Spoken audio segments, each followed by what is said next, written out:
Meeting of Allegheny County Council to order. Please rise for the Pledge of Allegiance.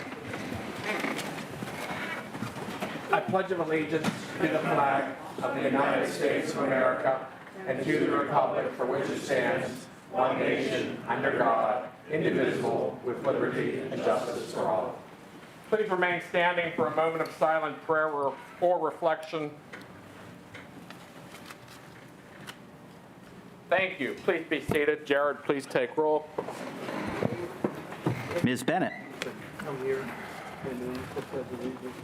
Mr. Betkowski. Here. Mr. DeMarco. Here. Mr. Dewar. Here. Ms. Filiaggi. Mr. Fatulis. Here. Ms. Hallam. Here.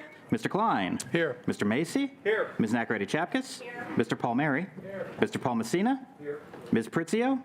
Mr. Walton. President Katina. Here. As of right now, we have 14 members present. Proclamations/certificates 12871-23. A proclamation honoring and congratulating Rory A. Cooper upon the occasion of being awarded the National Medal of Technology and Innovation, sponsored by Councilmember Pritzio.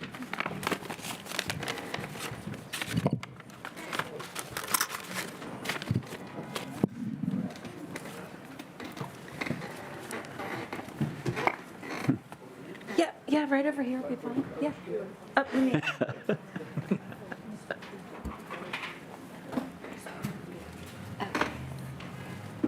Well, we're so honored this evening to have Dr. Cooper with us, and I would like to read the proclamation. Whereas the National Medal of Technology and Innovation is the nation's highest award for technological achievement bestowed by the President of the United States, it recognizes American innovators whose vision, intellect, creativity, and determination have strengthened America's economy and improved our quality of life. And whereas on October 24th, 2023, Rory A. Cooper, an engineer who served in the Army for 6 years, was honored at the White House with the National Medal of Technology and Innovation for his career-long crusade to improve assistive technology for those with disabilities. And whereas Dr. Cooper has dedicated his career to increasing the mobility and function of people with disabilities through assistive technology, especially advances in wheelchairs. As the founder and director of the Human Engineering Research Laboratories, which is HERL, he has developed and invented cutting-edge wheelchair technologies and mobility devices, cultivated the next generation of rehabilitation engineers, and is a champion for wounded veterans and students with disabilities. And whereas Dr. Cooper also recently took a role as Pitt's first assistant vice chancellor for research for STEM health sciences collaboration and is a distinguished professor in the University of Pittsburgh School of Health and Rehabilitation Sciences. He has received 25 U.S. patents and, according to metrics on Google Scholar, is the world's most cited rehabilitation engineer. His advancements have proven to be breakthroughs for people with disabilities in finding independence in their daily lives and becoming more integrated into society. And whereas he is a fellow of the National Academy of Inventors, the American Association for the Advancement of Science, and the American Institute for Medical and Biological Engineering, and the Institute of Electrical and Electronics Engineers. Now, therefore, be it resolved that I, Allegheny County Council Member Anita Pritzio, do hereby honor and congratulate Rory A. Cooper upon the occasion of being awarded the National Medal of Technology and Innovation. I thank him for his substantial contributions to strengthening the nation's technological workforce and for inspiring future generations to prepare and to pursue technical careers to help America at the forefront of global technology and economic leadership. In witness whereof, I have hereunto caused the seal of the County of Allegheny to be affixed this 5th day of December 2023. Congratulations.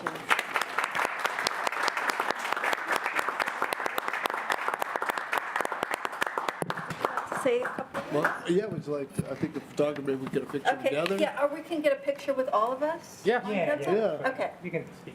okay. Well, thank you very much. There's, it was a great honor to be honored by the president, but it's not, it's equally, equal honor to be honored by my home county. And so thank you very much for this. And hopefully this will inspire others to follow me and follow my path and lead to create opportunities for people with disabilities and people from throughout the county and throughout the nation as we inspire to show that Pittsburgh and Allegheny County continue to lead for technological advancement and inclusion. So thank you. Thank you. Want to come up for a picture?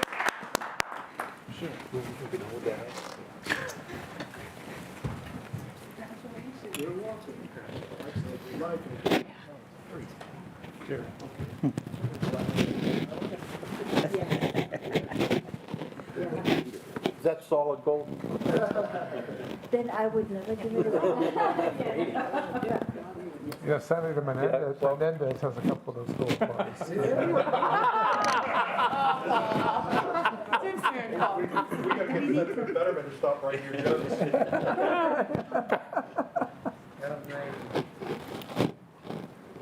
All right, right here. Ready? 1, 2, 3. One more. 1, 2, 3. Gotcha. Thank you. Thank you. Congratulations. Thank you very much. Congratulations. Thank you. Congratulations. You're an inspiration. Thank you very much. You're in the School of Rehabilitation Science. Congratulations.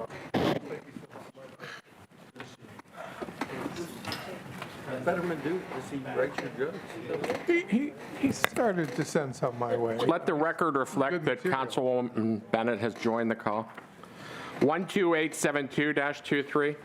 A proclamation honoring and recognizing Michael E. Lamb for his contributions and successes to the city of Pittsburgh, sponsored by all members of council. Who's presenting it? Tom.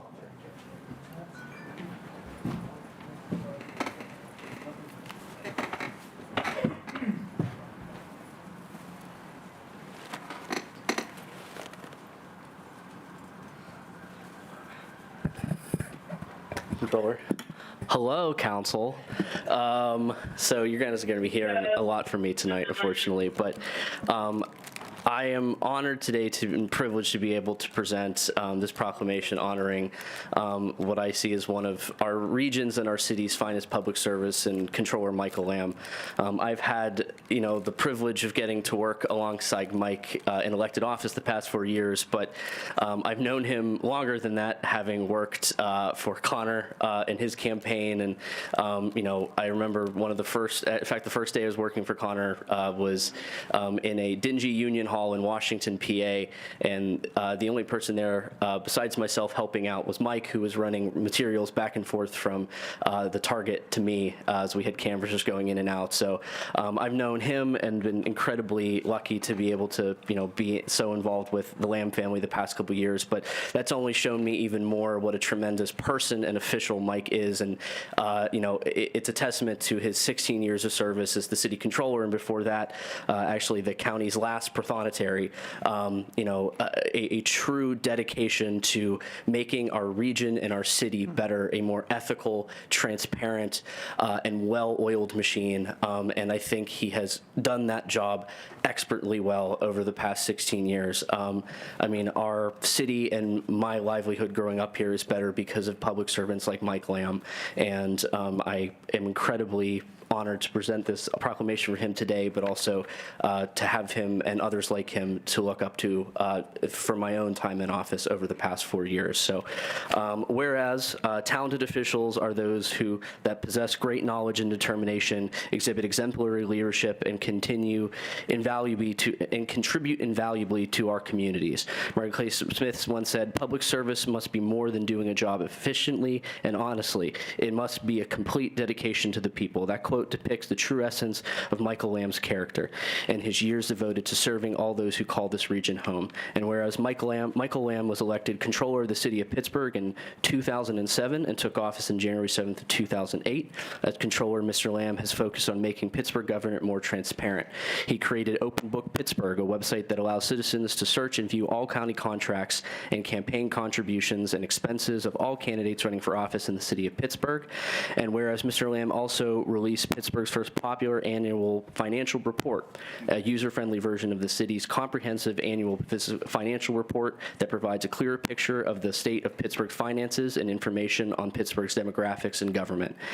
And whereas he has worked to make the Comptroller's Office more effective and the city more efficient, audits by the City Comptroller's Office under Mr. Lamb has exposed waste and abuse of taxpayer dollars in many city departments and authorities, and whereas audits also led to improvements by city departments and authorities in the way they interact with taxpayers, working with officials in neighboring municipalities. Mr. Lamb was instrumental in the creation of Connect, the Congress of Neighboring Communities.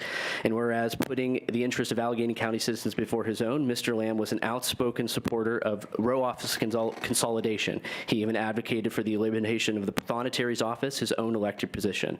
In 2005, the citizens of Allegheny County voted to consolidate the county's row offices, and as a result, he became the last Pathonetary of Allegheny County. And whereas, in addition to being city controller, Mr. Lamb is active in the community. Mr. Lamb was a founding co-chair of A+ Schools, the Community Alliance for Pittsburgh Public Education.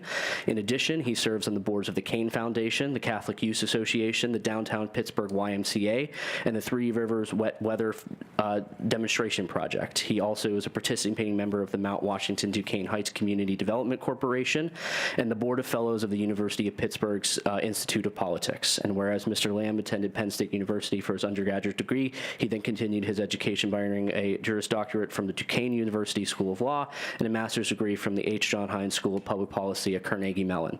He's also a graduate of the Local Government Academy and an attorney admitted to practice at the Commonwealth of Pennsylvania.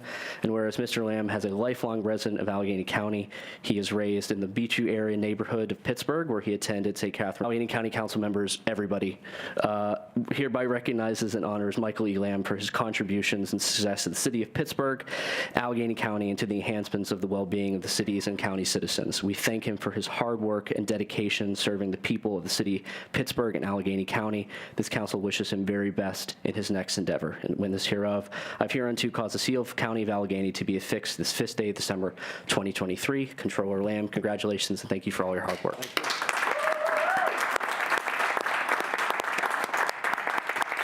Thank you very much.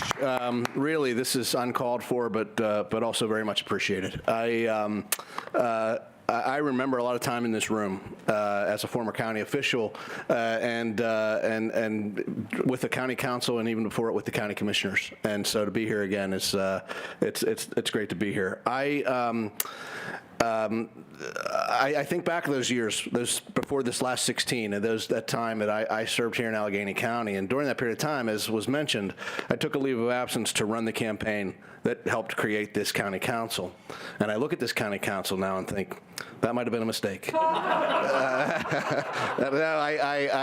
appreciate the work that you do. It is we created council as a part-time body, citizen legislators, and that's what each of you have been. And it's a real credit to the work that you do, that you are acting as a check on the county exec, but that you recognize your true power, which is in the power of the purse, the budget.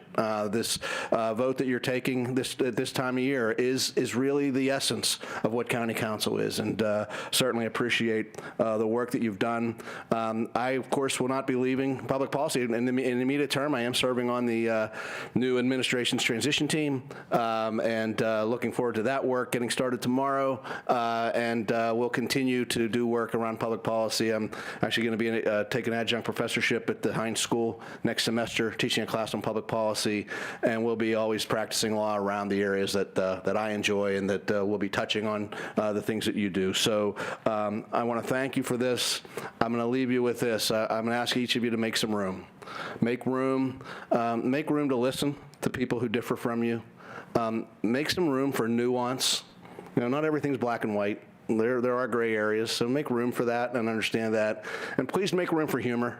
every day because if you're doing this kind of work and you're not laughing every day, you're in the wrong business. You'll go crazy if you can't laugh at some of the things that you're dealing with every day.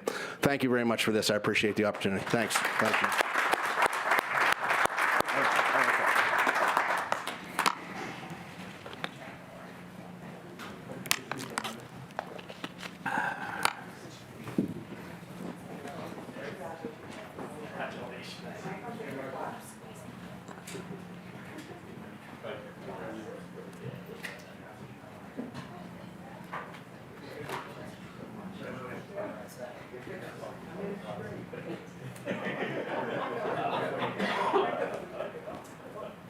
Ready? Okay, 1, 2, 3. Gotcha. All right, thank you. Thank you. Congratulations. All right, thanks.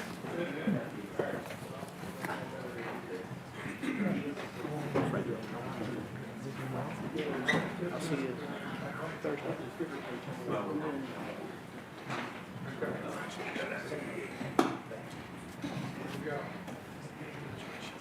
12873-2. A proclamation recognizing and commending Allegheny County Councilmember Tom Dewar for his dedication and service to the residents of Allegheny County, sponsored by all members of council.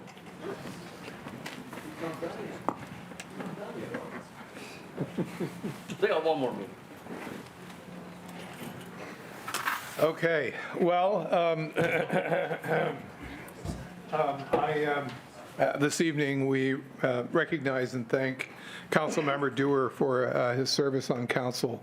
And I was thinking about the fact that he's leaving now.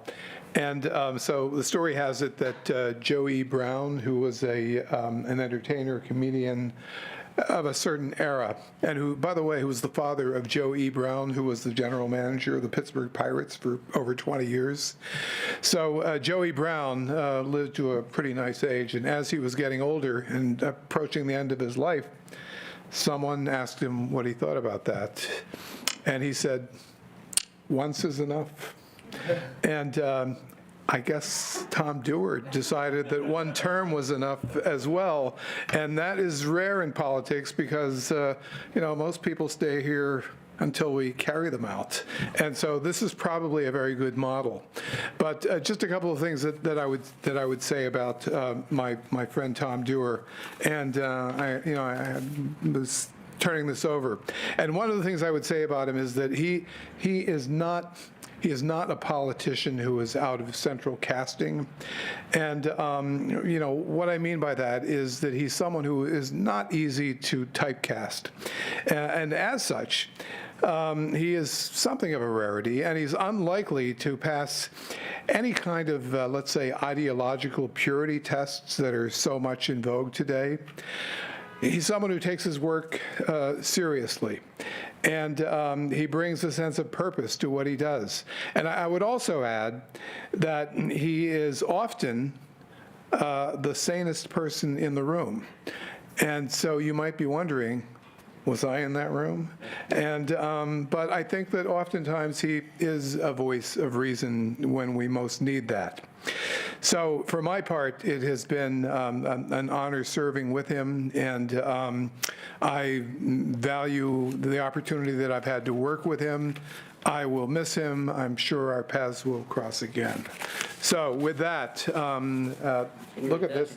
Oh, no, I will definitely need my glasses. But so this in honor of Tom Dewar. And here it is. Whereas throughout the history of Allegheny County and the Commonwealth of Pennsylvania, talented officials who possess great knowledge and determination exhibit exemplary leadership in elected positions and contribute invaluably to our communities. And whereas chosen by the residents of Allegheny County District 5, Tom Dewar was elected to his office on November 5th, 2019, and was duly sworn in on January 2nd, 2020. Whereas while on council, Tom represented the residents of Bethel Park, Bridgeville, Dormont, Mount Lebanon, and Upper St. Clair. And whereas during his time serving the residents of District 5 on County Council, Tom served on several committees, including Budget and Finance, Economic Development and Housing, Public Safety, Public Works, Health and Human Services, wow, and also served as a member of the Allegheny County Board of Elections during 2023. And whereas during his tenure on County Council, Tom sponsored numerous ordinances such as the reapportionment of council districts, abortion crime deprioritization campaign finance regulations, and introduced an ordinance that would have established an appointment reapportionment commission structure. And whereas in August of 2016, Tom took the fall semester off of his senior year at Penn State to work on the Pennsylvania Democratic Coordinated Campaign. This kicked off his career as a campaign organizer and staffer in Southwest Pennsylvania. Since then, he has helped lead voter outreach efforts for a number of candidates across the region, most notably for former Congressmember Connor Lamb and former State Senator Pam Iovino. And whereas a lifelong resident of Bethel Park, Tom graduated from Bethel Park High School in 2013 and then attended Penn State University, majoring in entrepreneurship and corporate innovation at the Smeal College of Business and minoring in, you've got to love this, film studies. Now, therefore, it be resolved that the Allegheny County Council, on behalf of the citizens of Allegheny County, hereby recognizes the Honorable Tom Dewar for his contributions to Allegheny County Council and to the enhancement of the well-being of the county's citizens. Tom always acted in the best interest of his constituents in Allegheny County, and his unwavering commitment to council serves as an exemplary model of leadership. This council thanks him for the years of dedicated public service, and we wish him well as he moves into the future. In witness thereof, we have hereunto caused the seal of the County of Allegheny to be affixed this 5th day of December, 2023. So, congratulations.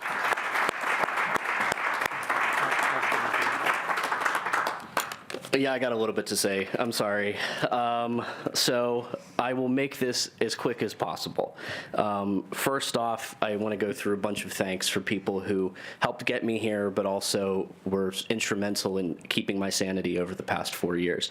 First off, I'd like to thank former Councilman Means for constructing a foundation in District 5 of which to build off of.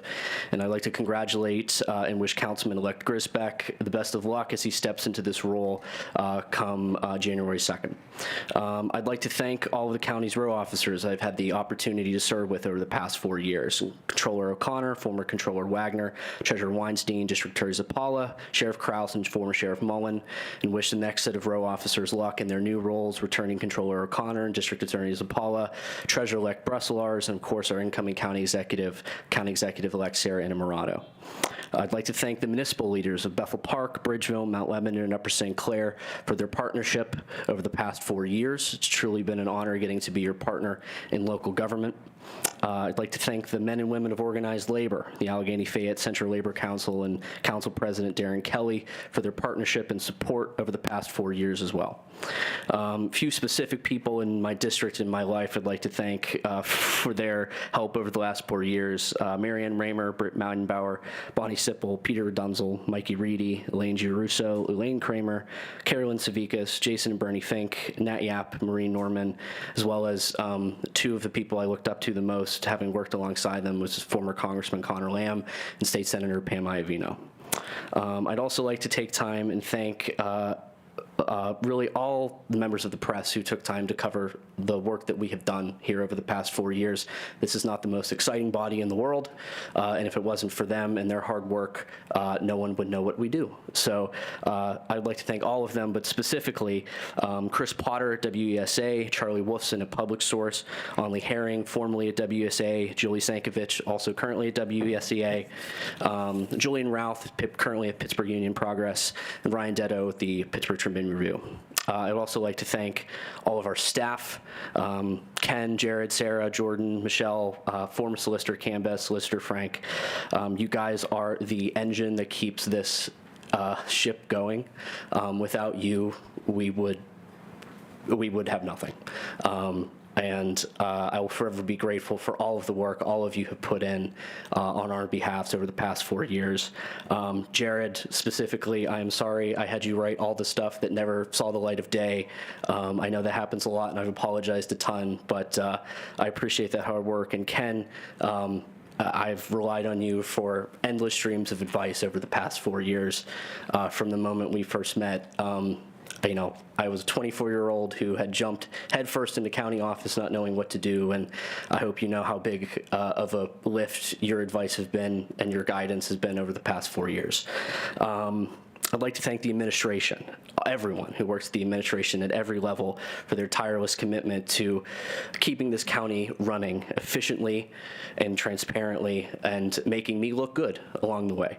All of the county workers and everyone in the administration. Specifically, I want to highlight 2 directors I had the chance to work with. Andy Beckley with Parks. I had the chance to work with him a ton over the past 4 years. And David Voy at the Elections Division, who says he likes me, but I think he's really annoyed with me, given how much I bothered him the past 4 years. Dave, you in the office continues to work tooth and nail every single election cycle, and I'm sure this is not the last you're hearing of me, but this time I won't have the honorable next to my name, so maybe you can ignore me this time. I want to take time to thank former county manager Willie McCain and current county manager Jen Liptak for all of their tireless dedication and advice over the past 4 years. Same thing, called you guys a lot over the past 4 years for, you know, thoughts, advice, and sometimes just to chat through. And I can't say enough about having been able to peel back the curtain and see how much work goes into running this county, and the 2 of you putting in the work that you have done to keep it going was truly something to see. And lastly, I want to thank County Executive Rich Fitzgerald, who was one of the first people I met when I decided to run for county office. And you know, Rich and I've been incredibly proud that we've been able to work hand in hand on so many issues and respectfully disagree when we haven't.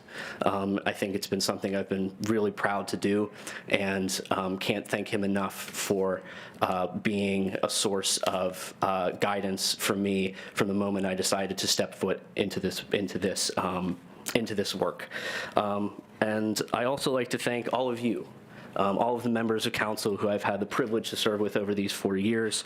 Council members Prizio, Bennett, DeMarco, Hallam, Macy, Klein, Baker, Kirk, Walton, Bekowski, Palmasino, Palmieri, Filiaggi, Nacaretti, Chapkus, Fatulis, and Katina. Getting to work with all of you in some capacity over these last 4 years has truly been one of the honors of my young life, and I will take all the lessons I learned working with all of you into whatever the hell I do next. Specifically, though, I want to take time and thank council members Walton and Klein for their friendship over the past 4 years. DeWitt, more than anything, you taught me that at times it's really best to stick to your convictions, even when sometimes it might seem otherwise. No one taught me to stick to their guns more than you.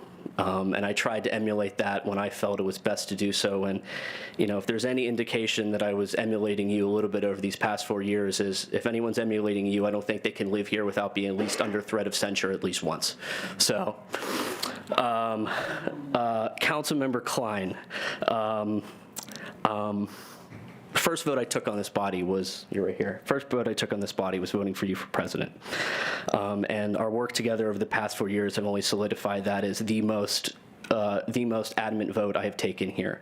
I voted with you more than any other member, 98% of the time. And I tried every day to bring the same approach that I feel that you bring to this body to the table, an attempt to emulate your thoughtful, detailed approach to issues and policy. It was a true honor serving with you, and I hope that my incessant nagging over the past 4 years didn't bother you, and I hope that at least a little bit that the work we did together made you proud over the past 4 years. Lastly, I want to thank, and this is where I lost it when I was writing this. Lastly, I want to thank my mom, my dad, my sister, my brother, my girlfriend Viola, who really was my rock for all of this the past 4 years, and for pushing me the best person and council member I could be, even if we always also didn't agree. So with that, I'd like to quickly highlight, that's just the thanks. I'd like to quickly highlight some of the things I was most proud of working on the past 4 years. Over the past 4 years, I introduced the second most pieces of legislation than any member of this body at 14. Bethany, you're first at 20. I passed the most pieces of any member legislation at 8. 16% of every piece of member-introduced legislation in this body over the past 4 years was introduced by me. Even more impressive was my incoming freshman class, myself, Councilwoman Hallam, Councilwoman Bennett, introduced 52% of all member-introduced legislation over the past 4 years. So I know we had talked about when we were running together having an impact. I certainly think that we did. Bethany, we are tied for best attendance at 100%, but I hear that you were missing the last meeting, so I will be taking that over potentially. Okay. Also, as you might have heard, I served on the most committees, 12, than any other member of the past 4 years. So even if you vote against the council president, I guess you can still be stuck on some of the crappy committees. And, in addition to that, I'm very proud of the work I've done outside of council, specifically being as visible as possible in my communities, as well as my work on the Allegheny League of Municipalities Board and the Board of Elections this past year. Additionally, it's very easy to say your work across the aisle when you're in the minority, but I've been very proud of my work to be able to reach across the aisle here, even though we're in the Democratic Party here is in the vast majority on council, and be able to get votes that I otherwise wouldn't have because of that work. I also, even though I know it was a massive pain in the butt to many people here, proud of my work ethic and never coming at any issue I tackled with half measures. And I know to many people here that was a pain in the butt, and I will continue to be a pain in the butt until after the 19th, but I do not do anything half-ass. I will put every ounce of myself into everything that I do, and I was really proud to have that same work ethic here. Initiatives and legislation I was incredibly proud to sponsor and support during this time. Conversion therapy ban, the IPRB, paid sick leave, helping lead the effort of drawing a new council map, campaign finance reform, safeguarding abortion access, Friends of the Park reform, creating an online campaign finance reporting system for our county candidates, pushing to change the sizing of nominated petitions for county and local candidates, and also keeping one of my biggest campaign promises, which was made very easy because of Rich, doing all this while not raising taxes. So, and I'm hoping, given that I have a couple pieces of legislation still in committee, one which was firmly recommended out of committee today, that list will continue to grow over the last month.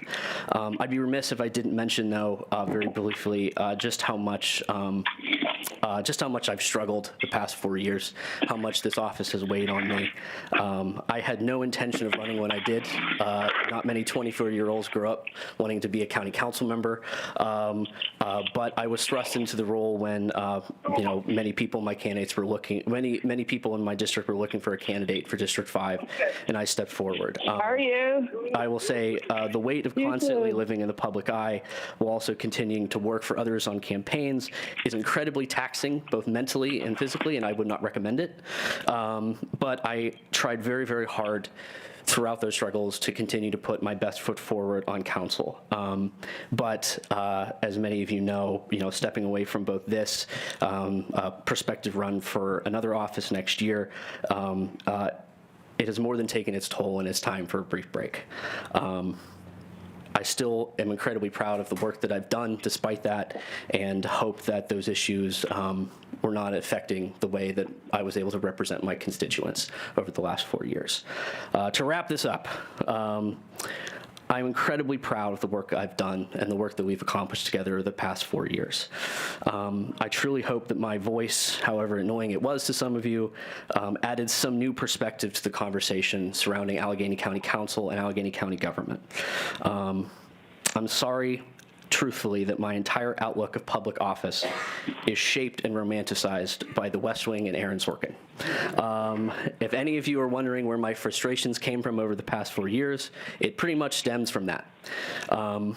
My partner says that at odd times I am way too much of a Boy Scout, and reminds me that life is not like the West Wing, and sometimes we need to play the game to get things done. I respectfully, while she is most all the times right, would say that we should disagree and push for a government in a world where people do things for the right reasons and those reasons alone, not for political political favor or personal gain, not because of the threat of being bullied online or on social media, or because someone else is dictating how you vote. Doing the right thing because of doing the right thing is exactly what we need to be pushing at all of our levels of government, from municipal to Congress and even county council. We can make this a little bit more like the West Wing, and I ask my colleagues to adopt that Sorokian mentality moving forward, or at least for Sam to adopt whatever the conservative version of that would be. I will leave everyone with this. I hope, and now I want to speak to the constituents of District 5. I hope that they know how much I put into this over the last 4 years. I tried every day to be as best representative as I could be for all of you, and I know there were times where not everyone agreed with my decisions, but I did so honestly to the best of my ability. With every vote that I take, I considered everything all of you have said and all of you have put forward, and I hope at the very least, even if you don't like me, I leave with your respect. It was a true honor getting to be a small part of government, an entity that I believe from top down can make a true difference in people's lives. And I hope everyone, from the people that supported me to the people that didn't realize and understand how much this has meant to me over the past 4 years, and I'm hoping one day, whenever I can, to return to that. So thank you all very, very much.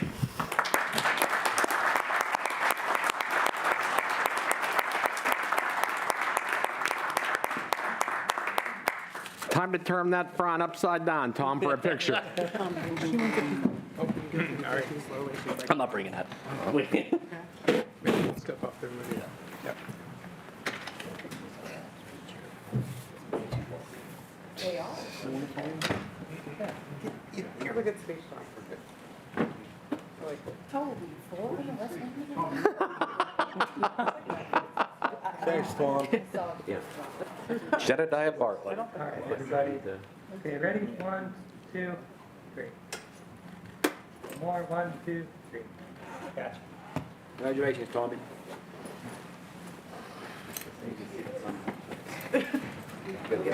She's here. Okay, ready? 12874-23. A proclamation recognizing and commending Allegheny County Councilmember Olivia Liv Bennett for her dedication and service to the residents of Allegheny County, sponsored by all members of council.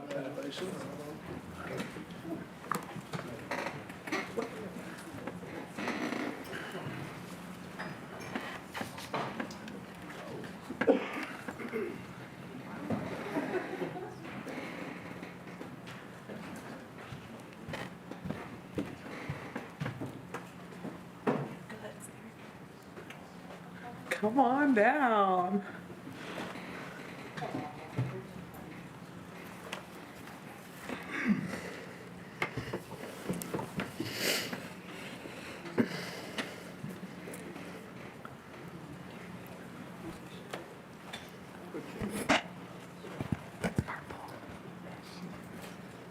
Is this on? Okay. So, I remember the first time I met you, and we were running together in 2019, and we decided we were going to run as a team. And when we won, we decided we were going to legislate as a team. And there is no one that I could have enjoyed legislating with over these past 4 years. Like, I thought running together was fun. We've had a ball. I always tell people, this is my partner in crime, Team Livany, if you remember that from when we were running. And I always tell people, if Liv introduced a motion to say the sky was purple, I would second it and I would vote for it because I believe in you. And I know that when you do something, it has a righteous foundation. I know that when you do something, it's because you believe in it, because you know that it's the right thing to do, no matter what the haters say. And you have stood up to so many challenges, not just in these past 4 years, but in your whole life. And I am so grateful for the things that you've taught me, not just about being a friend, not just about being a legislator, but about being a human being and about being an active participant in the community in which you love so much.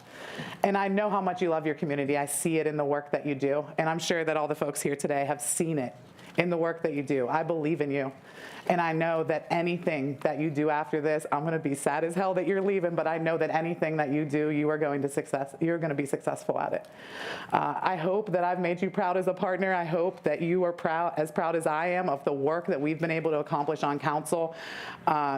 You know, we were coming on council to help Anita because she was kind of alone on an island, and we wanted to come and bring her some support.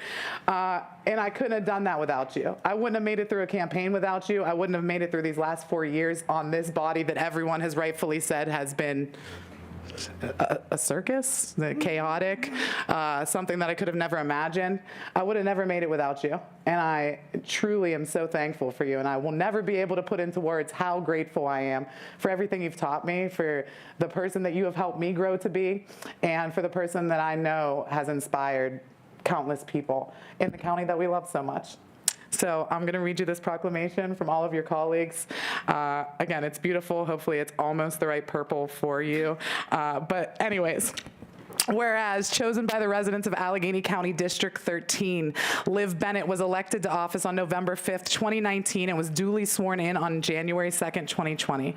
And whereas, while on council, Liv represented the residents of Bellevue Borough and Pittsburgh's wards 1, 2, 6, 9, 10, 17, 18, 21, 22, 23, 24, 25, 26, 27, 30. And whereas during her time serving the residents of District 13 on County Council, Liv served on several committees, including government reform, budget and finance, and sustainability and green initiatives, to name a few, as well as serving as the chair of the Public Safety Committee. And whereas throughout her tenure on County Council, Liv introduced numerous ordinances, such as an ordinance that would have required additional training and accountability for improper search warrant service by county police, an ordinance that would have forbidden the use of chokeholds by police in Allegheny County, and an ordinance that would have established a duty to report 911 calls based solely on race, ethnicity, or other culturally distinctive traits. Liv also sponsored an ordinance to clarify the applicability of existing countywide non-discrimination requirements in the context of discrimination based upon hairstyles. And whereas Liv has been a lifelong community volunteer and activist, she's a resident of Northview Heights and can be found working with area leaders and partners to ensure local residents receive the resources that they need. In 2018, she was involved in the process of opening the Northview Heights Public Safety Center in her neighborhood. I know how proud you are of that. I've seen it. She works with organizations such as Alliance for Police Accountability, Take Action Mon Valley, and was a mentor in the Be a Middle School Mentor for United Way.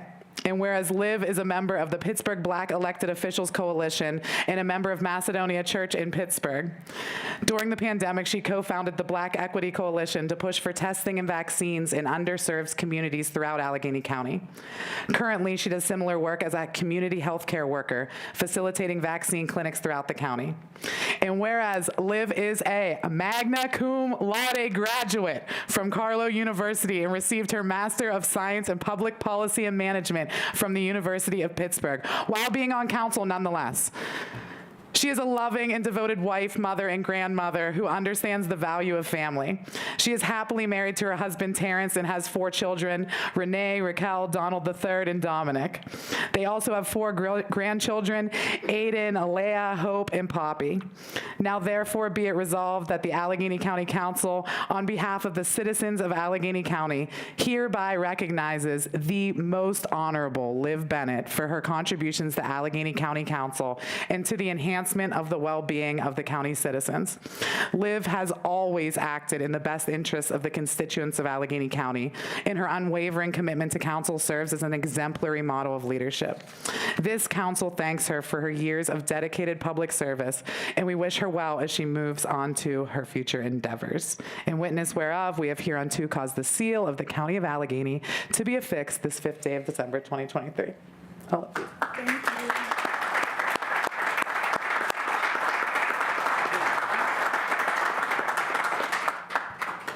Thank you all. So first, thank you, Councilmember Dewar, for giving such a long speech that allowed me to get here. So, appreciate it. I do not have that much to say. I'm coming out the way that I came in, Manchester strong. I just would love to leave the thought with my colleagues that leadership is not about lording or power. It is about actually empowering those that you are leading into being leaders themselves. So I hope that you take that with you as you continue to lead. And I was honored to serve with all of you, well, mostly. And I'm sure I will see you around. So thank you all. That's perfect.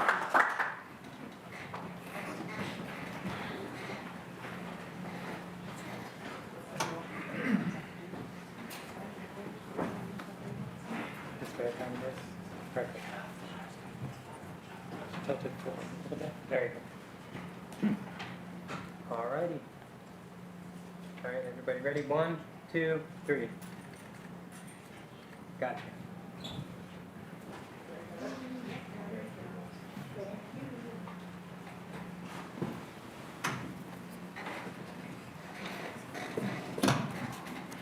The remaining proclamations will be read into the record.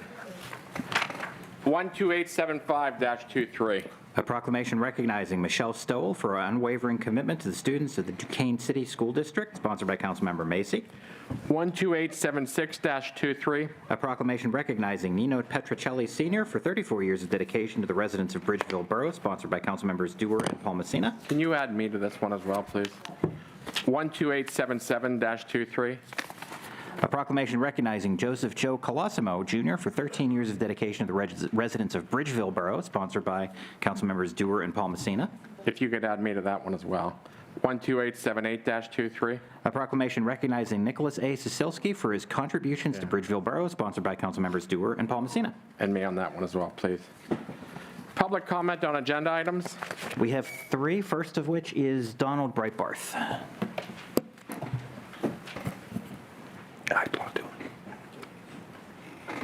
Good evening. My name is Don Breitbarth. I'm an academic advisor at CCAC's Allegheny campus. I live and vote in Allegheny County along with 25,000 CCAC students. I'm also a proud member of American Federation of Teachers, Local 2067 at CCAC. Tonight marks our 3rd appearance before council this year to encourage increased financial support for CCAC. Truth be told, this should be an easy task. When our president was here in October, as in past years, he shared some impressive statistics. For instance, CCAC has a $1.3 billion impact on Allegheny County. 1 out of every 57 jobs in Allegheny County is supported by the activities of CCAC and its students. And for every dollar the county invests in CCAC, taxpayers gain $2.50 of added revenue and savings. But those kinds of statistics, although very impressive, had never seemed to be enough to convince the county executive that our students deserved more support. So starting last year and continuing this year, AFT faculty started using this public comment portion to make our case for increased funding. We pointed out that Allegheny County is falling short of its mandated 33% contribution to CCAC's operating budget. We reminded you that community colleges serve the most diverse student populations, and we do it with less money. My colleagues provided details about CCAC's outstanding career and workforce programs and our students' high retention, graduation, and employment rates. But they also pointed out how expensive and challenging it is to maintain programs like aviation, automotive, and nursing. We also talked about matters of equity, that we serve thousands of students each year that need support in basic reading and writing skills, and who would clearly benefit from having reading and writing labs at all 4 of our campuses. We explained the need for cloud computing technology so that our students can have an experience that is on par with the 4-year schools. Well, so far you've heard us, and I'd like to thank you again for the $2.8 million increase in the county's contribution to CCAC last year. That increase is being used to provide a multitude of resources and supports for our students, all of which were detailed in the budget packet our president, Dr. Bullock, shared with you in October. Last year's increase was very generous, but it still did not get us to the 33% level of funding called for in the Community College Act. In closing, I'd like to throw one more stat at you. Community colleges receive 1/2 of the state and federal funding as compared to four-year schools, even though our students need even more support and resources. That is precisely why CCAC exists, to provide opportunities for non-traditional or underserved students, and to help the people of Allegheny County gain a life-sustaining wage or afford a four-year degree that would otherwise be out of their reach. As council members, you hold the key to whether even more of our students can achieve these academic and professional successes and contribute even more to the county we all love. That's why we're asking you to vote in favor of tonight's budget that increases funding for CCAC again this year. AFT faculty support this increase. Our president, Dr. Bullock, supports this increase, and now it's up to you. Thank you for this opportunity. Thank you. Next up is Muhammad Nasir.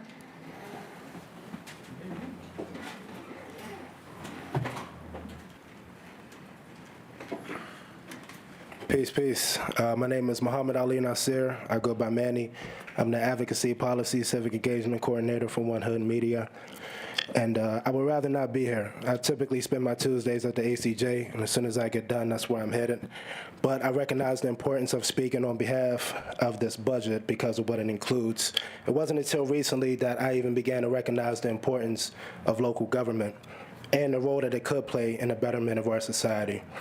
My main concern typically is with the disenfranchised of Pittsburgh specifically, but Allegheny County as a whole, especially the people who are in the ACJ. So that's why I'm in support of the Incarcerated Individuals Welfare Fund being supported in any way that it possibly can be to support the people who are most in need of our support. I'm also in favor of uniform changes. I spoke about this at the JOB whenever this was brought up. Scientifically, studies show that being exposed to or wearing the color red can cause some negative physical effects, including elevated blood pressure, enhanced metabolism, increased heart rate, increased respiration rate, and a lot of psychological changes that will spike your energy levels.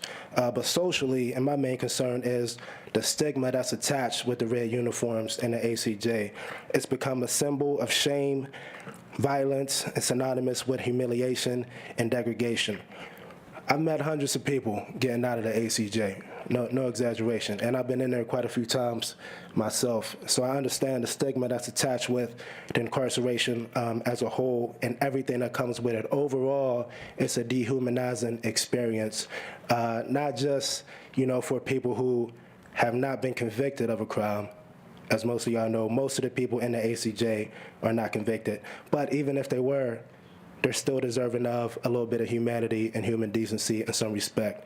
And the whole culture of the ACJ, which the uniforms are a part of, it does not have that respect that we need to reinstate. So I'm urging y'all to make a change, but most importantly, I'm urging y'all to pay the incarcerated workers. I just learned this yesterday. There are 225 people in the ACJ working 8 hours a day, 365 days a week for free. Any way you slice it, somebody providing labor for free is slavery. Even if y'all believe in the 13th Amendment and the clause that says if you've been convicted of a crime, then you can be a slave. Even if you believe in that, it's not applicable to 94 or 95% of the people who are in the ACJ and who have not been convicted. There is no justification for refusing to pay workers. Work is work wherever you are. And I will say, I will close with this. A vote against paying incarcerated workers is a vote for slavery itself that I would hope would be unconscionable to our county government. Thank you. Last up on agenda topics is Tanisha Long.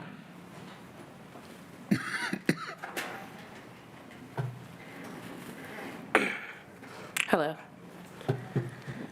I'm sure the members of council are tired of reading about the Allegheny County Jail in a negative manner. The news articles that come out about the Allegheny Jail talk about workers' abuses. They talk about staffing shortages. They talk about health care problems. They talk about people dying. I personally, as a resident of Allegheny County, would love to see something positive happen for the people in the Allegheny County Jail. And I know I'm speaking to the people with the power to make that happen. No one who leaves the Allegheny County Jail leaves with their head held high. I've watched people walk out of that jail, and they're happy to be leaving, but you can tell that something happened in there that changed them, whether they were in there for 24 hours, 72 hours, days, months, or years. And the thing that I know about that Allegheny County Jail, because I've experienced it twice, is that not every person who walks into that jail is guilty. And even if they are, everyone deserves the basic modicum of humanity. We've had 2 people just this last month leave the Allegheny County Jail who were in there for over a year and a half and had their charges completely withdrawn, dismissed, or were found not guilty. During that time, they worked for free. The county got over a year and a half of free labor from these people. How would you feel if you worked for someone for free for a crime you didn't commit when the punishment is supposed to be the removal of your freedom, but you haven't even been convicted? You've given them something for free. They've taken something from you. That is slavery. That is wrong. And I don't care, we can argue back and forth whether or not people deserve to be in jails. We're not going to agree. I can promise you there's very few people I agree with on that subject. But what we can agree with is the county does not deserve free labor. And when we talk about how we treat people, we have to talk about the branding that we give them. I've been in those reds. I've been in those ill-fitting, bright reds that's supposed to identify us as owned by Allegheny County Jail. It's humiliating. It makes me want to fight. It made me want to fight in there because I knew I deserved better and I knew I didn't belong in there. And both times it was found that I didn't belong in there because of mistakes that our county made. And when 95% of the people in the jail are not convicted of a crime, making them work for free, branding them with red uniforms is wrong, and we can do better. I believe this council can pass this budget as amended because they know that it is their responsibility to do what's right for the people in the jail and that the Jail Oversight Board can't do it without them. So for the people in the jail, let's get something right for once and do better. Thank you. Thank you. No public comment on agenda items. We did that. Approval of minutes, nothing. Presentation of appointments, nothing. Unfinished business, Committee on Budget and Finance for the second reading, 12853-23. An ordinance of the County of Allegheny, Commonwealth of Pennsylvania, amending and supplementing the Allegheny County Code of Ordinances, Division 2, entitled County Government Operations, Chapter 205, entitled Allegheny County Jail, through the creation of a new Article 3, entitled Incarcerated Individuals Welfare Fund, in order to establish county budgetary procedures for revenues derived from individuals incarcerated at the Allegheny County Jail, sponsored by Councilmember Hallam. Councilmember Paul Messina. Thank you, Mr. President. The Budget and Finance Committee met on November 29th and affirmatively recommended this bill. I move for approval. Second. Motion has been made and second. Is there any discussion? Councilman DeMarco. Thank you, Mr. President. I still don't understand the need to take and move this money here. This money from this fund that we're talking about, we're looking at money that's in the general fund today that we're looking to move there to this incarcerated workers fund, but it hasn't been there for over 12 years throughout the entire tenure of County Executive Fitzgerald, and I don't know how many years under Alvarado, and it's currently being used for something else. I don't know exactly what, but when we take something from one place and put it in another, we're leaving a hole here. And other than at the last meeting, other than hearing, well, that's the way it used to be, I haven't heard a reason why this money should be moved. Thank you, Mr. President. Thank you. Any other discussion? Hearing none, roll call vote. On the motion to approve, Ms. Bennett. Yes. Mr. Betkowski. Yes. Mr. DeMarco. No. Mr. Dewar. Yes. Ms. Filiaggi. No. Mr. Fatulis. Yes. I apologize, Mr. Fatulis. That was a yes. I said yes. Thank you. Yes. Ms. Hallam. Yes. Mr. Klein. Yes. Mr. Macy. No. Ms. Nacarati-Chapkus. Yes. Mr. Palmieri. Yes. Mr. Paul Messina. Yes. Ms. Pritzio. Yes. Mr. Walton. No. President Katina. Yes. Ayes 11, noes 4. The bill passes. 12854-23. An ordinance of the County of Allegheny, Commonwealth of Pennsylvania, amending the Administrative Code of Allegheny County, Part 2, entitled Organization and Structure of County Government, through the establishment of a new Article 214 entitled Jail Oversight Board, in order to provide for the codification of operations of the Jail Oversight Board in accordance with Commonwealth law, to establish statutory authorization for the Allegheny County Jail Oversight Board's retention of a solicitor to assist in its functions, and to establish the board's authority to expend future appropriations relating to the Allegheny County Jail Inmate Welfare Fund, which actually has been changed by via amendment to the Allegheny County Jail's Incarcerated Individuals Welfare Fund, sponsored by Councilmember Hallam. Councilmember Paul Messina. Thank you, Mr. President. The Budget and Finance Committee met on November 29th and informally recommended this bill. I move for approval. Second. Motion has been made and second. Is there any discussion? Seeing no discussion, roll call vote, please, Jared. On the motion to approve, Ms. Bennett. Yes. Mr. Bekowski. Yes. Mr. DeMarco. No. Mr. Dewar. Yes. Ms. Filiaggi. No. Mr. Fatulis. Yes. Ms. Hallam. Yes. Yes. Mr. Klein. Yes. Mr. Macy. No. Ms. Nacarati Chapkus. Yes. Mr. Palmieri. Yes.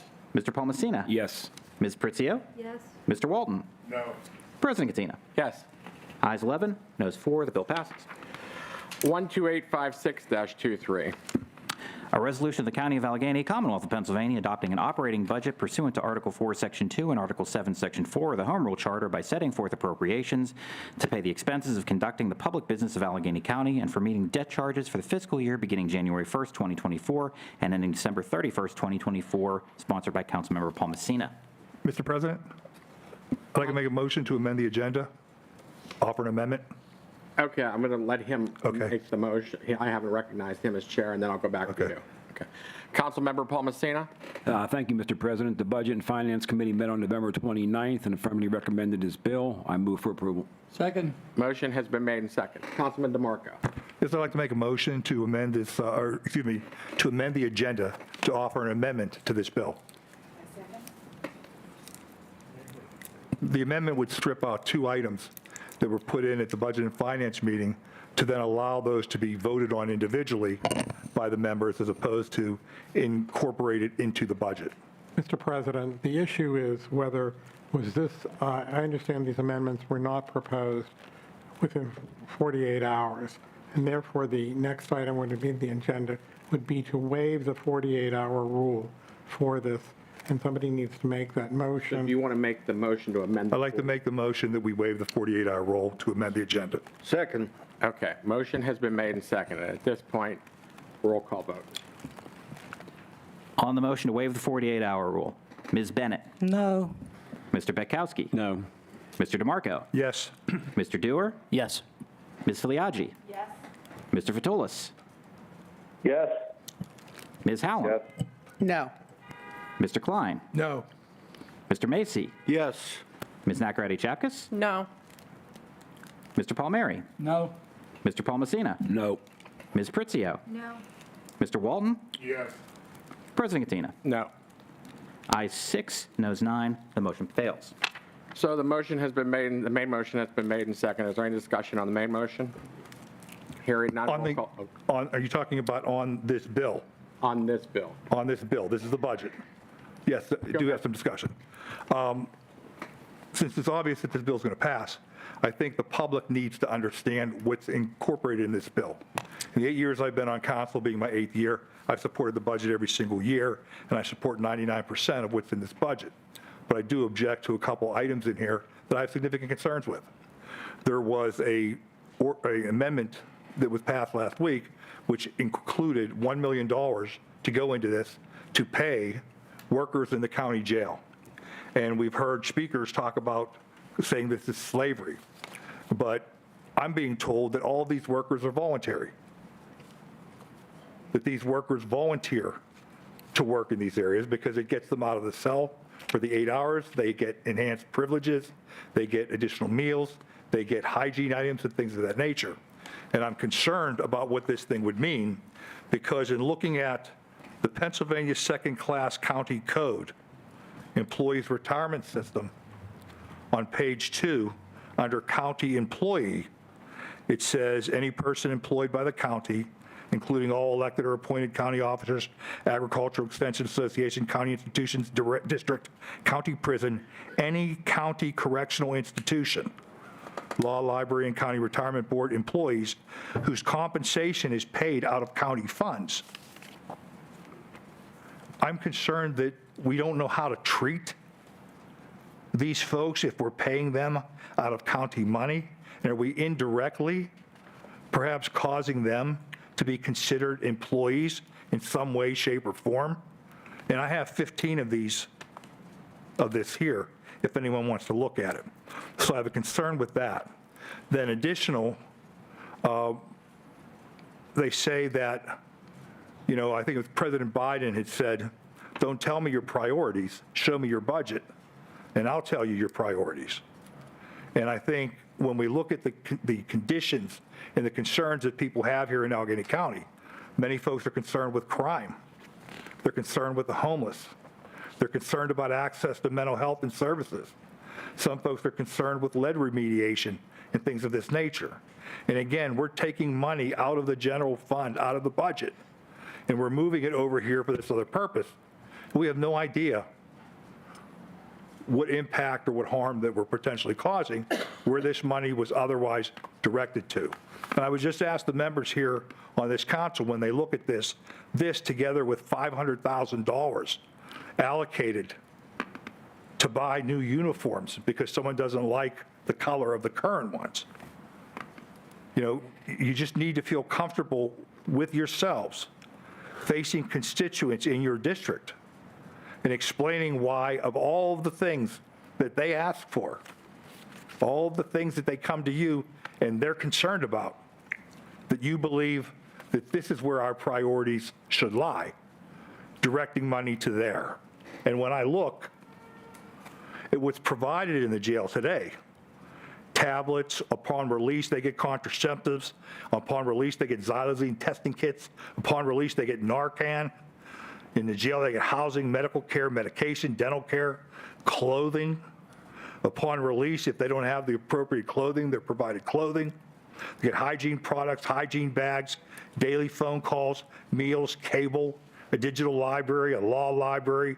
They can get training for a GED, the reentry program, Safe Serve certification, residential repair training for asbestos abatement, chaplaincy services, alternative housing, diversion programs, contact visits, bus passes. Upon discharge, they're provided bus passes, Uber, health transportation, bus or train tickets, clothing upon release, again, commissary friends. All of this is provided. And the taxpayers pay us legislators up here to take and write and create laws. We pay police departments to enforce the laws and arrest people who break them. We pay district attorney's office to take and prosecute people who break the law. We pay public defender's office to defend people that are accused of breaking the law. We pay the courts to adjudicate these crimes. We pay the jails to house and feed these people. And now we're asking the taxpayers to take and pay voluntary workers, which by their very nature, voluntary. Yeah. It's not a job, it's not forced, and it's not slavery or servitude. So, Mr. President, for those reasons, it's just a few, I can't support this budget as written. Thank you. Anyone else? Mr. President. Hold on, Mr. President, Nick Cutola. Hold on, Councilman. Let me know. Yeah, thank you. It's difficult on the phone. Thank you. Go ahead. Okay, thank you, President Katina. And I echo Councilman DeMarco's comments that this is about priorities. I guess I should turn this on. Thank you. This is about priorities, and in a budget this size, I would suggest that they have to be more well thought out than what we have here today when it comes to the amendments that have been added at what I would consider in my life experiences the last minute.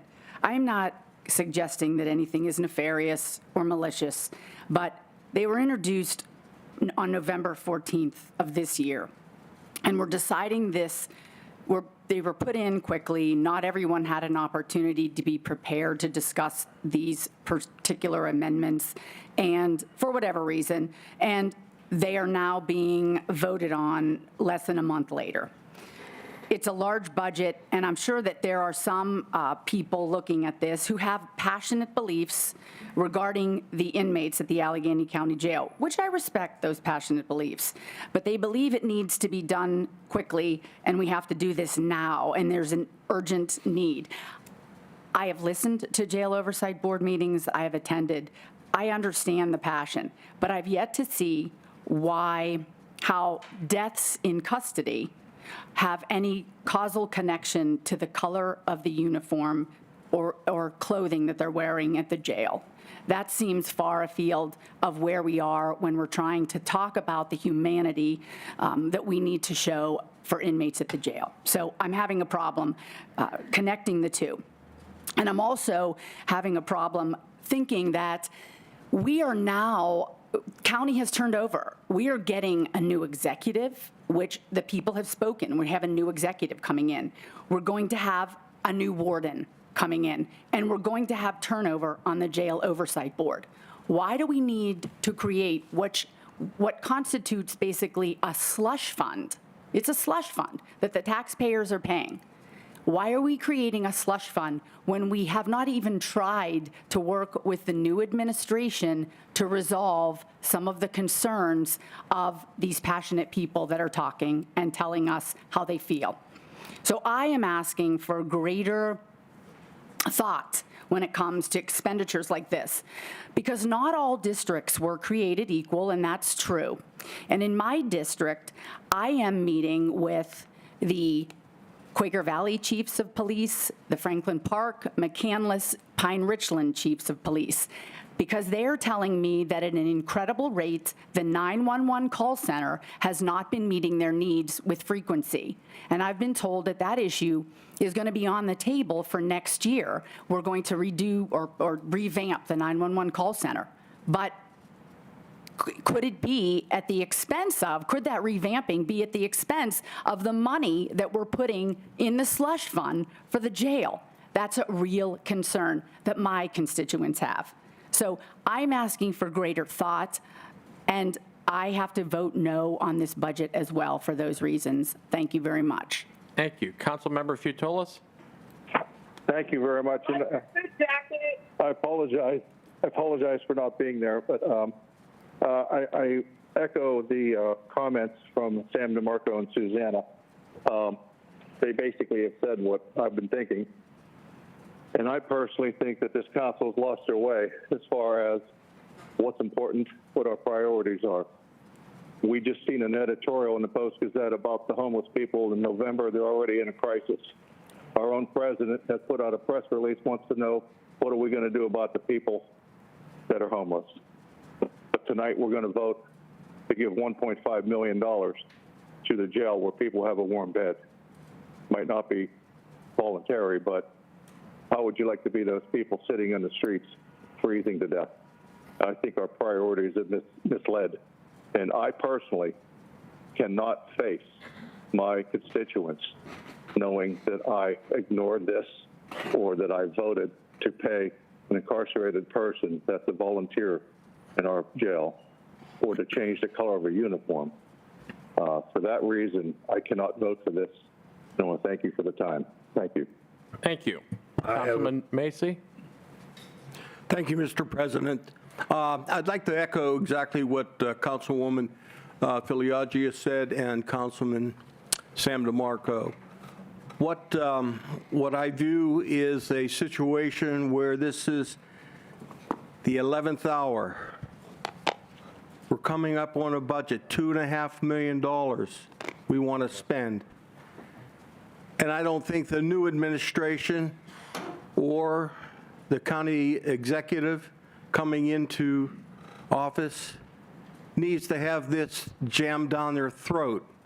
I think it's important that we give them an opportunity to research and have this pretty well vetted. I just think this is not the time, and we need to, and I've heard from several people on council, we shouldn't necessarily appoint this person to a board, or we shouldn't necessarily do this because the next administration will be dealt with it, have to deal with it. So why do we want to do that now? I think it's important that we allow the new administration, the new council persons, to get their feet wet and be able to vet this and do it the right way. Thank you. Councilman Walt. I have some significant concern.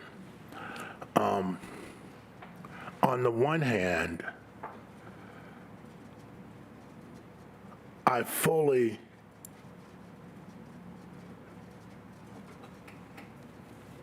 I am really troubled or I am concerned by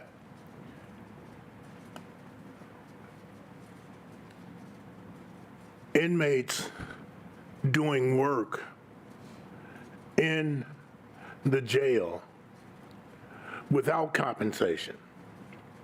While they are inmates, they are accused of committing a crime. They are performing work. And as a trade unionist, as a humanist, I think there should be some compensation for the work that they're performing. Now, I believe that we should go back and have a conversation about the rates at which they are paid for the work, and also fully address what the total implications of that actually is, what obligations it has on the parties, and address it in a constructive way to minimize liabilities to the county. But I do believe that if you do work, that you should be compensated for it. And I would urge us to reconsider on that end. I know that we voted on it earlier, and so we have to make a decision based upon the total budget. That's going to impact how I cast my vote. On the second part, on uniforms, hey man, look, let's be real.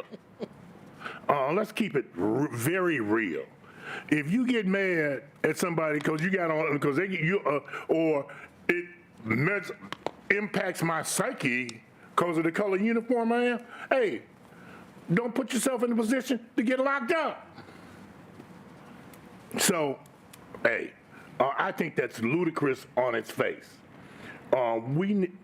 So again, I think we are doing some things and engaging in behaviors that is not in the best interest of the residents of Allegheny County.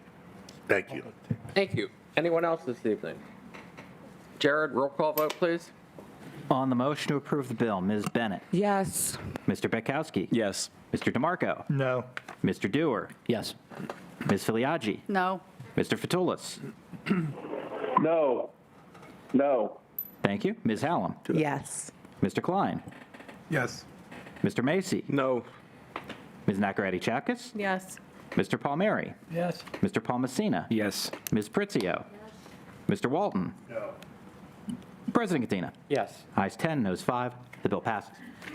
Okay. Committee on Public Works for the second reading, 12855-23. An ordinance authorizing the Department of Public Works to take certain actions on behalf of County Council with respect to the issuance of temporary occupancy permits, highway occupancy permits, the grant of certain licenses, rights of entry and easements, and the amicable acquisition of certain real estate affecting County Public Works projects and other matters for calendar years 2024 and 2025, sponsored by the Chief Executive. Councilmember Bukowski. The Committee on Public Works met on November 29th and affirmatively recommended this ordinance to council. I make that motion. Second. Motion has been made and seconded. Is there any discussion? Maybe it wasn't. Go ahead. Point of order, President Katina. Go ahead. I have a motion, an amendment to this bill to introduce. I believe it's been shared with all members of council.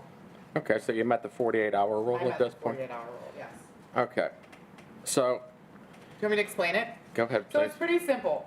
So the administration has, do I have to make a motion? Make with the a second? motion. Yeah, Make I'd like the to make a motion to introduce this amendment and ask for a second.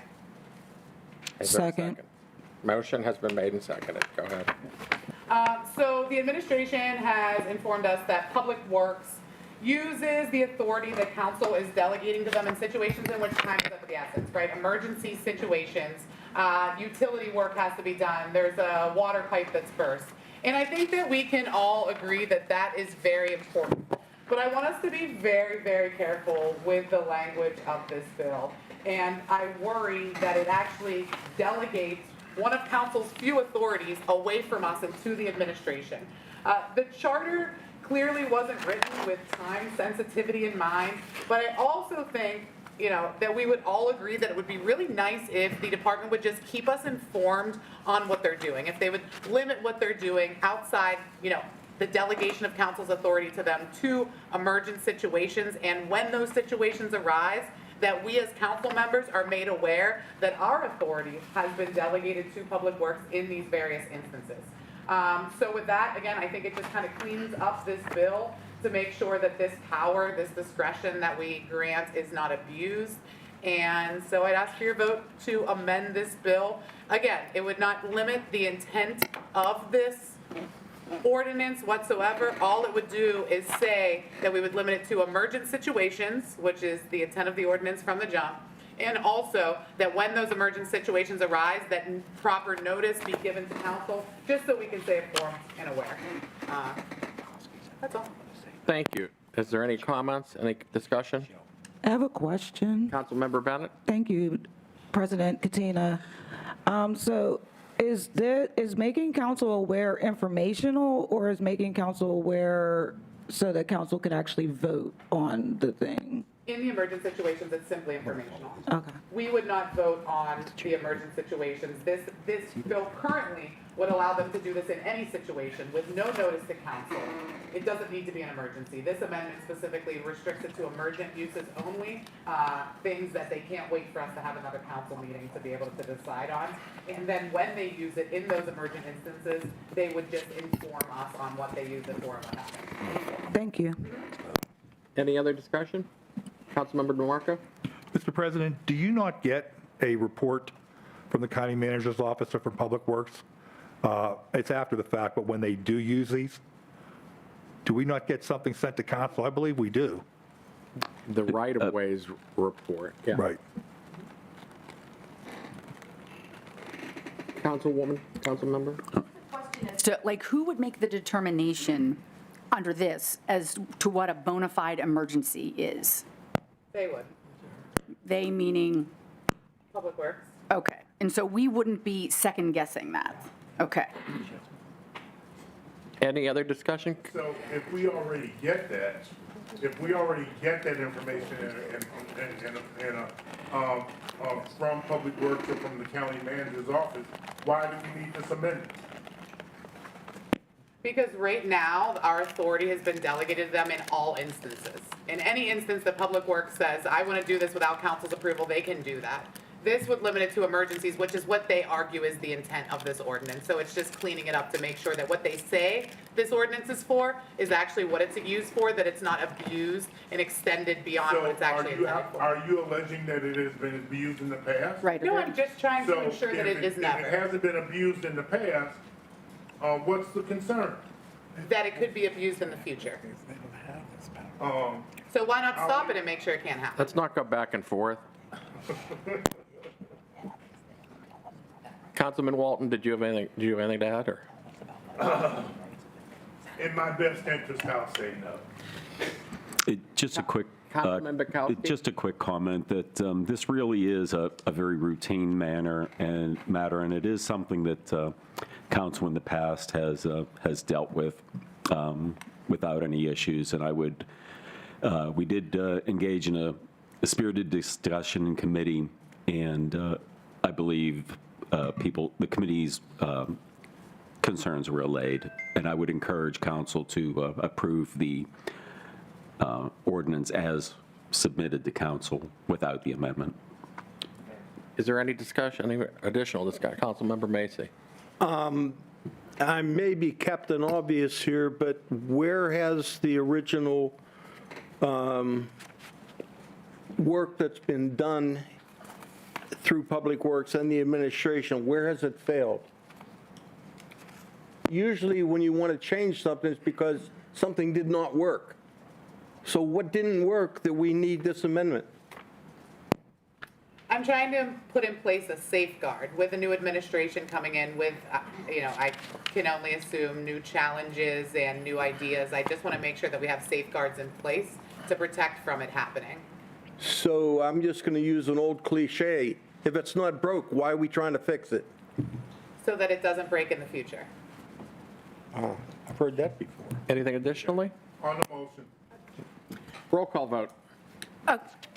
Sorry. Go ahead. Only to clarify, it is my understanding that Councilman Bitkowski, who's the chair of the Public Works, is encouraging us to vote for the motion as presented and affirmed in the meeting. This is the vote on the amendment. Okay, okay. He's telling you to vote no. Yeah. Great, thank you. Yes, you're welcome. Roll call. On the motion to amend, Ms. Bennett. Yes. Mr. Betkowski. No. Mr. DeMarco. No. Mr. Dewar. No. Ms. Filiaggi. No. Mr. Fatulis. No. Ms. Hallam. Yes. Mr. Klein. No. Mr. Macy. No. Ms. Nacarete Chapkus. No. Mr. Palmieri. No. Mr. Palmasina. No. Ms. Pritzio. He tried. I'm sorry, that was a no? Thank you. Mr. Walton. President Katina. No. Ayes 2, noes 13. The amendment fails. Okay, back to the original bill. Any discussion on the original bill? Hearing none, roll call vote. On the motion to approve, Ms. Bennett. Yes. Mr. Betkowski. Yes. Mr. DeMarco. Yes. Mr. Dewar. Yes. Ms. Filiaggi. Mr. Fatulis. Yes. Yes. Ms. Hallam. No. Mr. Klein. Yes. Mr. Yes. Macy. Yes. Thank you. Ms. Nacarete Chapkus. Yes. Mr. Palmieri. Yes. Mr. Palmasina. Yes. Ms. Pritzio. Yes.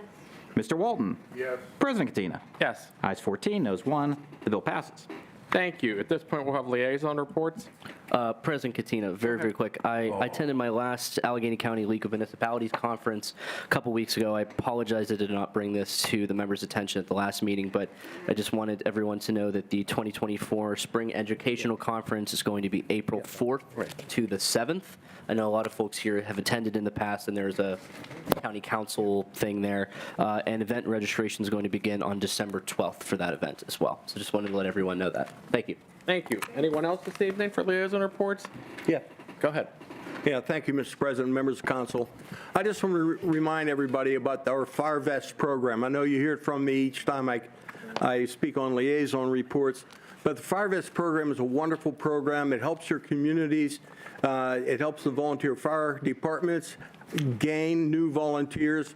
And for that volunteer, they have an opportunity to go to school, a 2-year degree, absolutely free. Not only is the tuition paid for, so are their books and all other fees. One of the other things about the college education is it doesn't have to be academics. You can learn a trade. You can learn to be a carpenter or welder or electrician and so on. And one of the things that I've learned through Labor, which is a great organization, their studies show that 65% of the people in the trades are making more money than their college counterparts. The only thing you have to do is sign on for 5 years. Take firefighter 1, firefighter 2. After that, you don't have to fight fires. All you have to do is volunteer. And what a great way to learn through a fire service. There's so many things to learn. There's so many things you can do to help your communities, and you certainly should feel good about yourself for what you do. Thank you. Thank you. Any other liaison reports? Okay, at this point, members, you will recall last week that I forwarded all of you the Pittsburgh Post-Gazette editorial discussing homelessness in Allegheny County. The most disturbing comment in the entire editorial was when I read the providers had turned many unhoused away on one of the coldest nights of this fall because they did not have enough space. Back in summer, we conducted a public hearing to learn more about the homelessness situation in Allegheny County and what was being done to ensure that any unhoused individual will have a place to go, especially when the weather is cold. I was led to believe, and the majority of the council was led to believe, that we would not have a situation like we did a couple of weeks ago when our most vulnerable population was turned away from receiving warm shelter. With this in mind, I wrote Executive Fitzgerald and County Manager Liptak to be available this evening to answer some questions from members of council who are wondering and hoping, like I am, that we do not have to turn people away again. I will give each member the opportunity to ask 2 questions.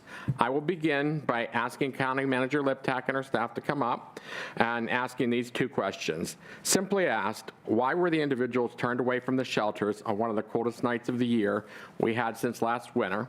And my other thing that we also learned that during our public hearing this summer, when unhoused individuals endure extreme weather conditions, it can lead to serious health issues like heart attacks and strokes as the body does its best to fight off extreme conditions. This leads me to my second question. What is the county and the DHS staff doing to ensure that we do not have another situation where the unhoused are turned away during cold evenings? Thank you. Thank you, President, members of council. Jennifer Liptak, County Manager. I'm here with Aaron Dalton. Aaron, you can come over here if you want. Thank you. Director of Human Services. So you had 2 questions. The first was related to the implementation of what we call Code Blue. So we do have a rationale, which I think I explained when I spoke to you on the phone, but I'm happy to give that rationale here. Aaron can do that with regard to that specific instance, but I do want to caution that some of what you said isn't necessarily encompassed of what occurred, so Aaron will correct on the first thing, which is the protocol for Code Blue prior and the new protocol for Code Blue. Yeah, thank you. Erin Dalton, Director at the Department of Human Services. So what we had announced was that we were going to activate the Code Blue plan and activate an emergency Code Blue shelter.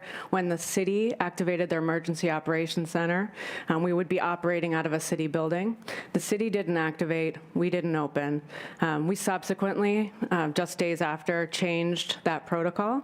So now we have set an air temperature threshold, and we will still be working closely with the City Emergency Operations Center, getting advice from County Emergency Operations Center as well. Weather is actually a pretty complicated thing. Setting just a temperature threshold is important, and we've done that. So when the temperature dips below 26 degrees overnight, we would open. But there's other conditions that we would still want to open. You could imagine if it was 32 degrees and there was 4 inches of heavy snow, it could collapse tents, people could be in danger. We would open that as well. So correct, we're following a certain plan, opening when the city activated the Emergency Operations Center. They didn't open, we didn't open. We've revised that plan, and the city and the county are ready to go. So just to clarify, then, moving forwards, we don't expect anyone else will be turned away? Yeah, I'm happy to detail all of the shelter capacity we've brought on board and the additional warming spaces we've brought on board that'll open December 15th, as well as this Code Blue shelter. We think that I think we're in pretty good position for that to hold for the population we currently see in shelter and on the street. If that doesn't happen, we will continue to revise. But I have good faith that number of additional facilities and spaces that we've brought on board will allow us to shelter people on the coldest nights. Can you supply that information to us? You don't have to do it tonight. Yeah, sure. Can you just yeah, email happy it to do us that. We've or brought whatnot? on a lot of additional shelter and warming spaces since Smithfield closed. I just want to add to that 2 of the principles we talked about at the public hearing was to be able to provide a space out in the community for people, not making people come to one space, trying to be in the community. That is something that we've been following, and that's reflected in some of the new spaces that have been brought on board, and also being able to find spaces where we can add in social services. So not just, we say like mat on the floor, we want to be able to provide some level of social services. And those 2 protocols have also been implemented as well, and Erin and her team are trying their best to make sure that we do that so it's a different level of. Code Blue is different, right? Code Blue is a weather incident. They activate, we move forward, we bus people to the area. If there's space not available in one area, we move people. We work very coordinated with the city in that capacity and other people, which we appreciate. But I just wanted to clarify the difference with some of the spaces as we are getting out in the community. I mean, I remember I've talked to several council members about that different perspective, and we think that that's important, and the director thinks that's important, so we definitely support that, but also services. Thank you. We'll just open it up to questions. Councilmember Bennett. Thank you, President Katina. I just had one question around the temperature of the code blue. Is that just like what's forecasted on TV, or does that account for wind chill factor? How is that all like calculated? Because sometimes 26 is not 26. That's right. That's why the original plan was to work with the Emergency Operations Center, the folks that monitor the weather all of the time. And so we've set that temperature threshold, but we will continue to coordinate with both city and county emergency operations center, and we will err on the side of people, right? And so if it's 28 and there's 30 mile per hour winds, we will open. We will make that call, and we'll err on the side of people. But whether, it's right. It's setting one threshold on a pretty complicated set of things is just that. Thank you. Thank you. Anyone else? Councilman Bukowski? Councilman DeMarco? Councilman Dewar? Councilmember Filiaggi? Yes. Go ahead. Just to see, when you spoke about a number of accessibility to shelters, can you give us the number? I mean, is it? It's complex because remember, we're on a continuum here. So we start with the very lowest barrier all the way to housing. But yeah, we do have a compilation, and I'm going to say I'm very proud of Erin and her team for what they've been able to do, although we still are having some level of issues, and I think council's familiar with support in the community to have housing and shelter, and they're working through that. I think we talked last, it was 42, right? 42 spaces that we're trying to, in various communities, not just the city, it's all over. And there's zoning, there's just flat out no's. That is something that with education and continuing communication, we're trying to work through, and her team is doing a really good job, but it's taking longer than we would hope. Go ahead, Erin. Yeah, so when we're talking about just shelters for singles, so we're not talking about family shelters, which is an important and different issue. So as of, by the middle of this month, we will have 487 beds.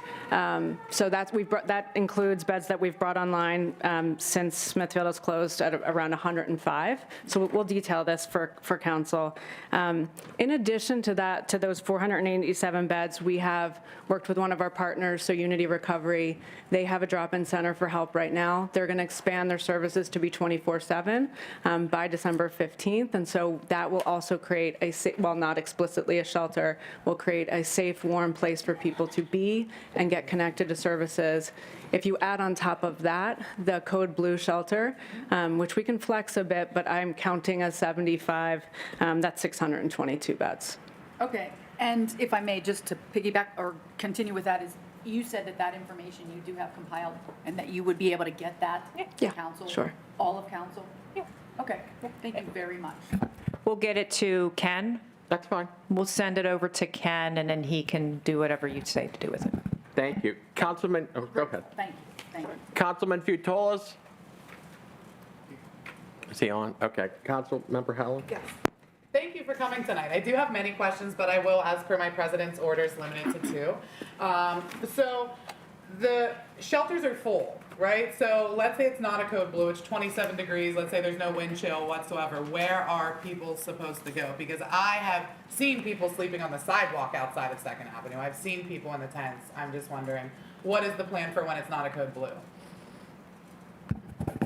I'll let Erin answer, but just want to, very respectful of making sure that we provide enough space and that there is housing on the back end. Erin probably talked to you about, which is an interesting, we're spending so much money on this front end, we need to focus on that back end, which is the affordable housing.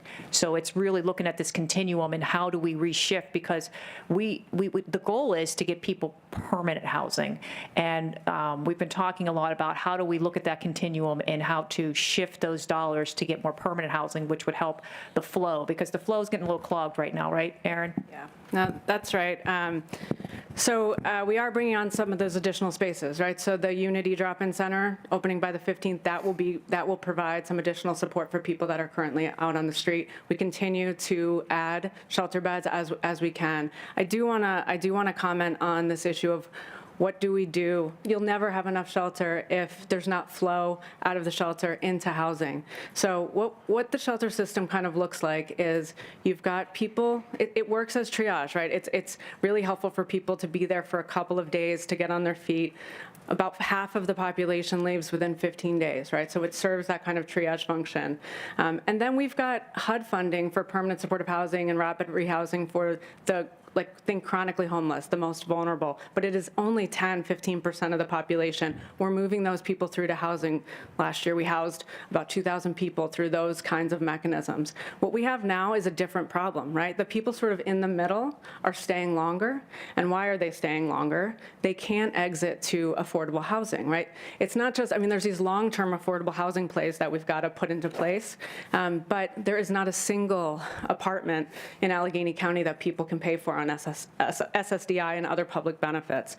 So the things that we're working on with the shelter population is supporting rental assistance for people to be able to move on, working with landlords to bring people on board who will support our clients, working with family members. Why not support family members to be able to work with their loved one, support the kind of efforts it would take to bring them back in. So trying to move people through shelter and into housing, and happy to talk about the kind of housing that we would like to see in the shorter term, not just the long term. I'll just give you like a personal example. You may not care about this, but I think it provides a little perspective. I have a relative with an intellectual disability that I help represent and take care of, along with my family. He's in a type of facility that pays for, gets Social Security. He works as a bagger, a cart pusher at a local grocery store. He just got notice that his rent's going up $900 a month. So this is a problem, right? It's someone that maybe he's not homeless right now, but this could lead to it. My mother called me yesterday almost in tears, like, what are we going to do? I'm like, we're going to have to, don't know what we're going to do. We're just going to have to do it. But so this issue seems to be spanning from the very most vulnerable to people we thought were stabilized. And now I'm in a personal situation with my family. I'm trying to figure out how we help stabilize this individual who needs help. So from a perspective of like how we all think, or like what personally, like we all are dealing with this in some different levels, so we are very compassionate. And I thought that would provide a little bit of perspective of just like in that continuum, like this is also going on. I literally almost fell out of my chair yesterday when my mother called me about that in tears. I appreciate all that. I mean, that's a lot to take in, but unfortunately, I didn't really hear an answer in that. I mean, an answer to what? Tonight, where are people supposed to go? For Code Blue? No, is tonight a Code Blue? Because I didn't think. Tonight's not a Code Blue. So tonight, which was my original question, when it is 27 degrees or higher, it is not a Code Blue. Where are people supposed to go? We have shelter space. We did put out a release that I had sent over, and I think you guys all got. We have outreach people out, correct, Erin? Yeah, we are functionally full. There may be a bed somewhere tonight, you know, those kinds of inefficiencies, but we're functionally full, and we're continuing to bring on beds, right?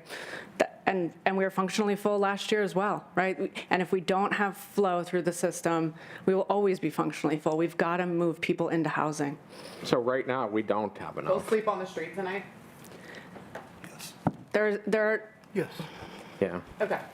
Wow. Wow. Okay, and then my second question is that, okay, so every Sunday, I spend the entire day, you know, with an organization going around to all the various encampments, and the overwhelming majority of the people that I meet who are living on the streets, who are in tents, they have been kicked out of Second Avenue, whether it was evicted, whether it's, you know, kicked out or blacklisted. And that's being presented as the low barrier shelter option. When Smithfield was open, it was not a temperature fluctuation. It was folks knew that from November 15th until March 15th, every single year, every single night, they could get off the street and have a bed. That doesn't exist now. So I'm wondering specifically for all of those folks who are on the streets right now, who would have been in Smithfield on these nights, who cannot go to Second Ave because they are not allowed to be there, What is the plan for them? Where is the no barrier shelter? Because Smithfield took everybody.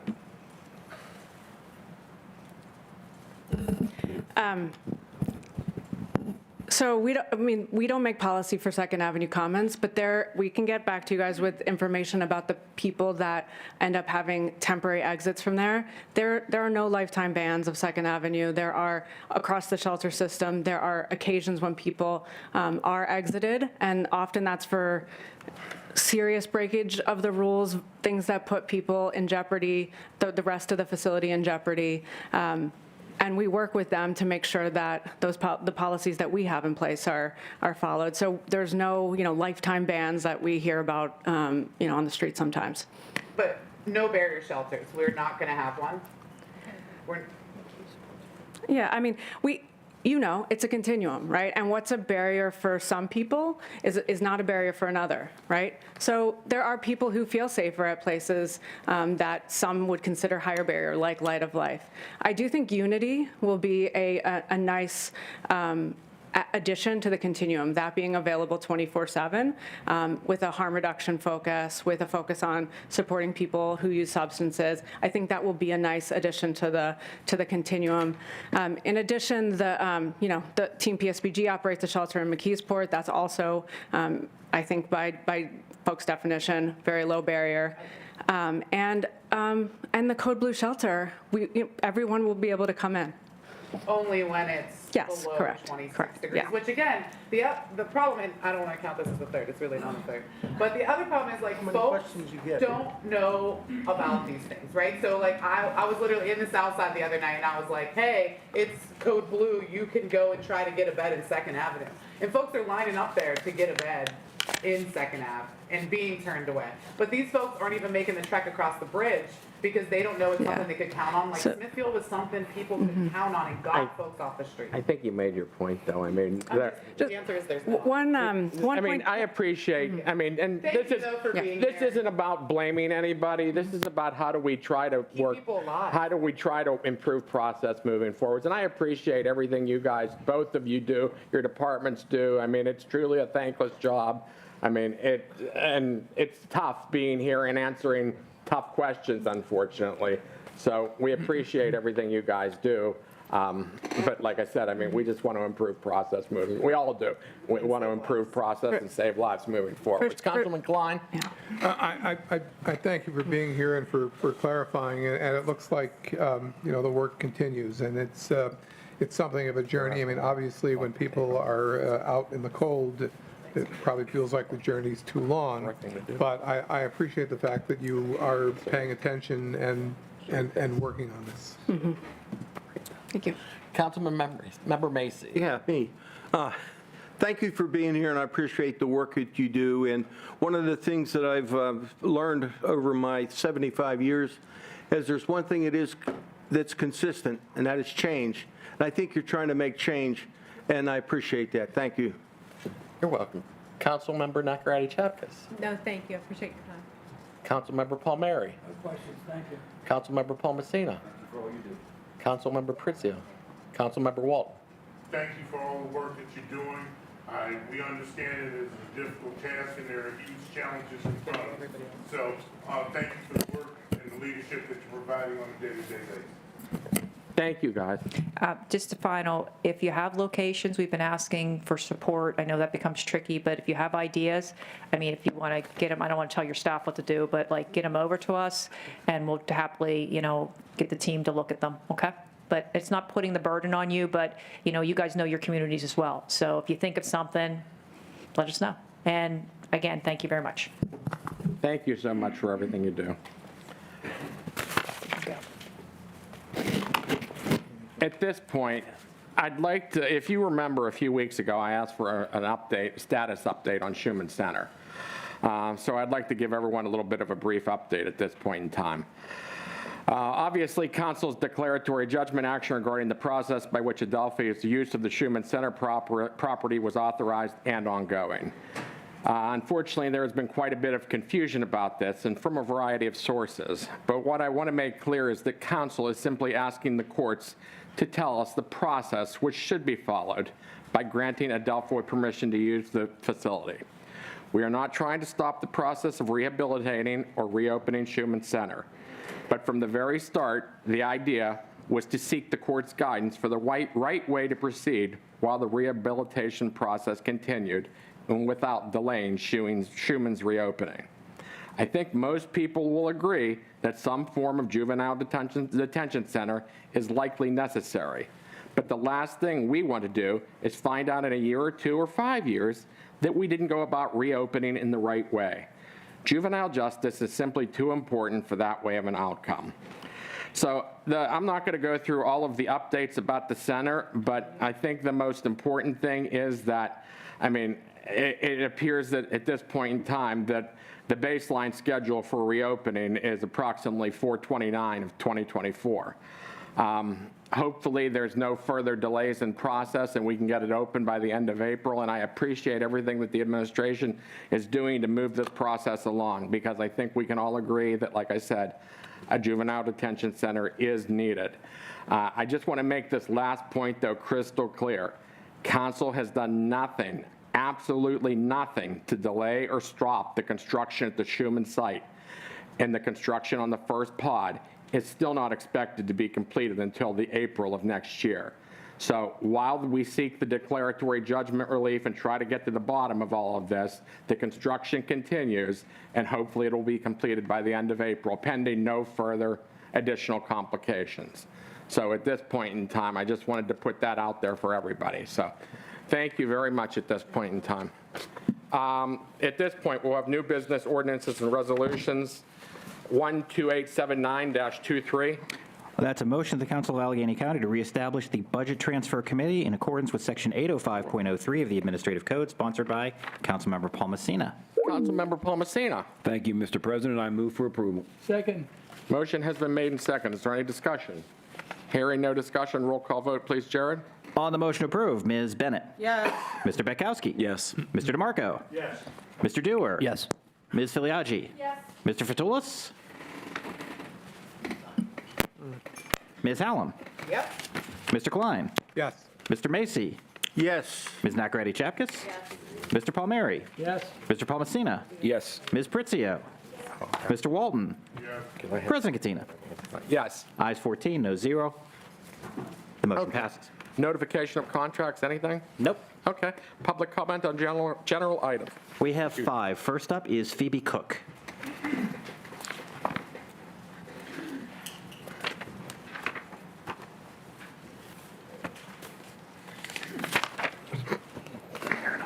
Hello, my name is Dr. Phoebe Cook. I'm a biologist working at CMU and a resident of Squirrel Hill.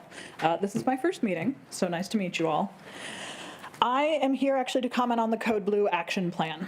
And I am here to say that while I appreciate the progress towards having a severe weather action plan, the current threshold set for activating that plan, an air temperature of 26 degrees, only at night, by the way, or apparently slight increases to that with extreme wind chill or extreme participation, that is dangerously low. Ms. Dalton said that weather is complicated, so I guess I have to express my bona fides. In addition to my PhD in biology, I have completed hundreds of hours of training in wilderness survival and emergency medicine because I am an active member of our search and rescue teams in the area, and I have been an active search and rescue member for more than 3 years now. That means that I am called out to situations where people are missing. And in any search, 3 seasons of the year, our biggest concern, the thing that we are racing against, is hypothermia. Hypothermia is not just a matter of the air temperature. If your whole body is lying on the ground, and if you are even slightly damp, you can freeze to death in 40 or 50 degree weather. For that matter, any one of you could become hypothermic in your homes tonight if you fall unconscious in a bathtub, and the bath water goes to 70 degrees. That's why people die in bathtubs. This is pretty basic physics. A 26 degree threshold will very likely kill people. Like I said, I have responded to a lot of search and rescue calls. I have had to help carry the body of a woman who died of hypothermia home to her family. It was above 26 degrees in the air that day, and we still had to carry her home. People who survive on nights like that are going to do so by taking terrible risks. they might have to stay with domestic abusers or get themselves arrested. Apparently, we can provide 75 beds, and yet people are going to be sleeping on the streets tonight. You need to raise that threshold. Thank you. Thank you. Next.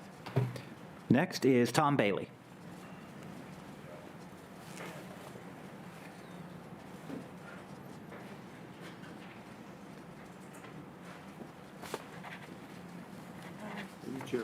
I am.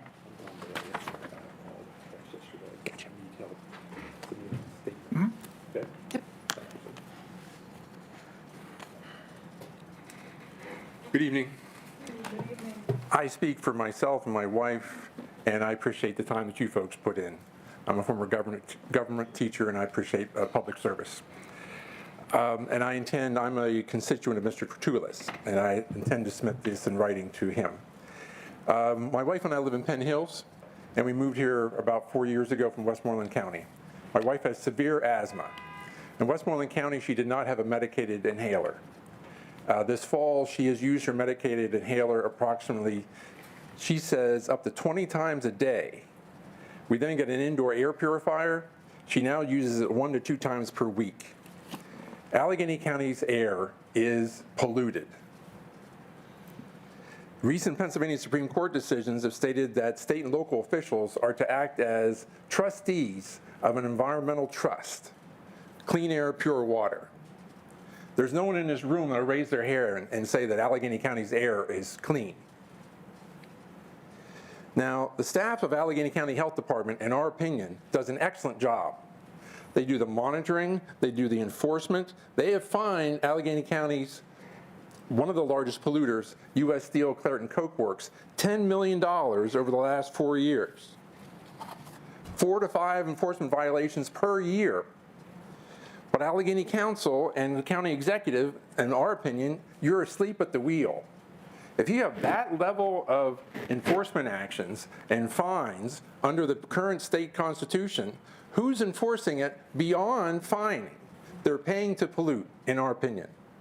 You need to suspend the Clairton Coke Works operating permit until the health department confirms that they are operating in compliance. Then let them start again. But your lack of progressive discipline enables Clairton Coke Works to continue to pollute. In fact, using Allegheny County Health data, in 2020, the Clairton Coke Works produced 165 tons of hazardous air pollutants. In 2021, they released 234 tons. That's a 41% increase in 1 year with your oversight. Criteria pollutants, 7,000 tons in 2020 and 9,000 in 2021. You're enabling them to increase their pollution, not reduce it, in our opinion. So the Pennsylvania Department of Health and the U.S. Agency for Toxic Substances and Disease Registry has been requested to do a health evaluation of Clairton and Glassport. You have a state agency, you have a federal agency down there now doing a public health evaluation. What are they looking for? And I quote the letter. They're looking to determine if residents living near the U.S. Steel's Clairton Coke Works are being exposed to harmful contaminants originating from the facility. You folks have a health committee. I'm asking you to bring this up, find out if there is enforcement action needed beyond fines. Thank you. Next. Next up is Cindy Meckel. I'm just asking how it's the best way to do it. Good evening. I live in Glassport, Pennsylvania. I work in Allegheny County, and I'm also here to talk about clean air. We have a right in the Constitution of Pennsylvania to have clean air, and I'm here to tell you that while during the week, things seem to be fine, and on the weekends when there's no inspectors at Clairton, I let my dog out at 5 in the morning and I can hardly breathe. We had an air monitor that was put into our yard by CMU in partnership with IEP, and we have very, very high levels of benzene that are coming into our yard. We've had 2 dogs that have died from cancer. I now have anemia from benzene exposure. I take an inhaler through the weekend because I can't even go up my split level one set of steps without getting out of breath. What's happening, that U.S. Steel has said that they are going to put in $1.4 billion into their works, turned around and abandoned it, got a great deal of great press, turned around and abandoned it, and that's exactly what's happening. They are going to work Clairton Coke Works until it dies. They're going to walk away and leave us with the effects to our health, to our children's health, and to whatever contaminants that they're putting in our yard. From that fire that took place that nobody told anybody about until almost 2 weeks later, we're still suffering from that. We can't put our garden in anymore. We have to truck in dirt and put everything above ground. We're asking, and hopefully while the new administration comes in, that the health department is a little bit stronger and a little bit more forceful in getting us clean air in the valley. Thank you. Thank you. Next up is David Beckel. Have you ever been down my way? Come on down sometime. I'll show you how dirty it is. Listen, it is Good evening, ladies and gentlemen of the council. My name is David Meckel. I live in Glassport. I've lived there for 27 years. I retired out of the Marine Corps as a sergeant major, and I have smelled better air in combat than I have here in Glassport. This is particulate matter that floats around and lays. This is off the siding of my yellow house. And the siding is black. If you were to examine this at a lab, you will see that there is benzene in here, hydrogen sulfide, sulfur dioxide, the whole 9 yards. That's on the outside of the house. This dirt is just from the inside. This is in my living room, and this is in my wife's bedroom, above on her windowsill. We don't have air conditioning. We have to leave our windows open, okay? And all the particulate matter from U.S. Steel, I am 844 yards from the urban works, and I'm a half a mile from the Clairton Coke Works. Glassport is at ground zero for particulate matter floating around. I cannot go outside and chop wood. Every single day when I ask Alexa what the air quality is, it's 50, 60, 70%. If you are doing strenuous activity, please refrain from it. I can't even cut my grass. I cut my grass, I gotta take a break because I'm out of air. You're going like this, trying to get air, and there's no oxygen to breathe because it's full of particulate matter. And they're paying to pollute. The health department has it seems like your health department has two standards. If I was a restaurant and I was putting bad food out there, you'd shut me down right now until you get it fixed. Why aren't we doing that to U.S. Steel? Why are you letting them do this stuff? Thousands of us in the 5 boroughs. We can't breathe. We're telling you, help us. Do something. Stop these people. They're not our friends. They're screwing over us really bad. And you people need to know it. And you're not. You're not doing your job like you're supposed to. You're supposed to be protecting us. And that's not happening. I think I got my message across. And you need to do something about the boys in blue. Thank you. They're hurting us badly. Last up is Jacob Poole. Thank you. Thank you. Oh, and I'd like you to take this one too, because this is inside the house. Have it analyzed, seriously. Analyze it. You'll see I'm not lying.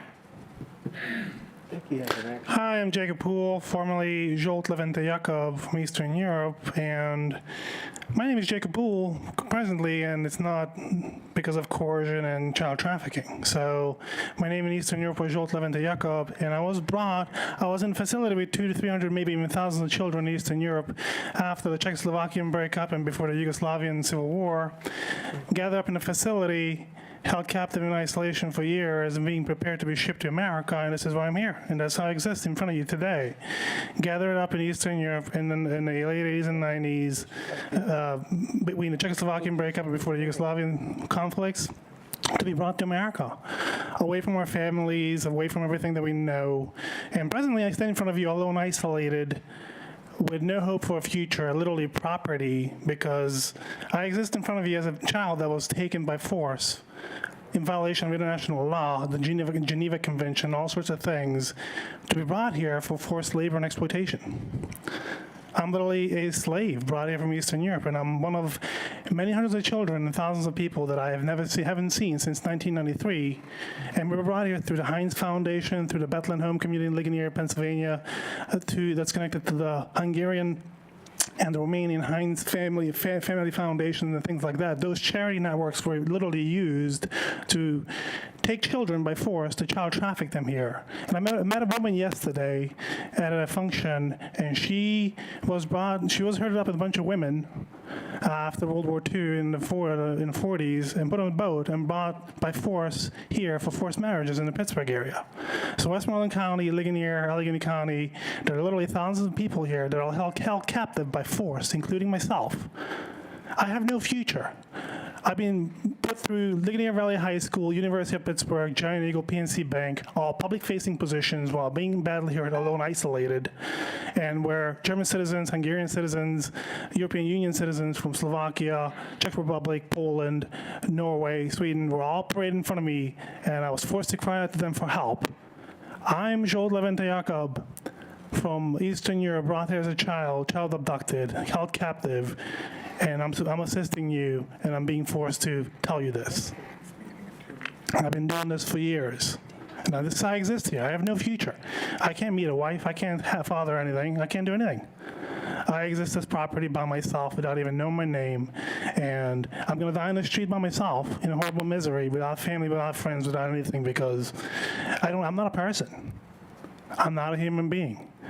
I was taken, and I'm property. And I have no life, no future, nothing. I can't even make a friend. And this is my life. And people try to violate my civil right of even bringing this to you and giving out flyers every single day. Thank you. Thanks, Jacob. Motion to adjourn. Before we adjourn, I just want to thank one last time Manager Liptak and Aaron Dalton for coming before us tonight and answering some difficult questions. So thank you again, Jen. Motion has been made and seconded. All those in favor signify by saying aye. Aye. All those opposed, motion carries. Thank you, everyone.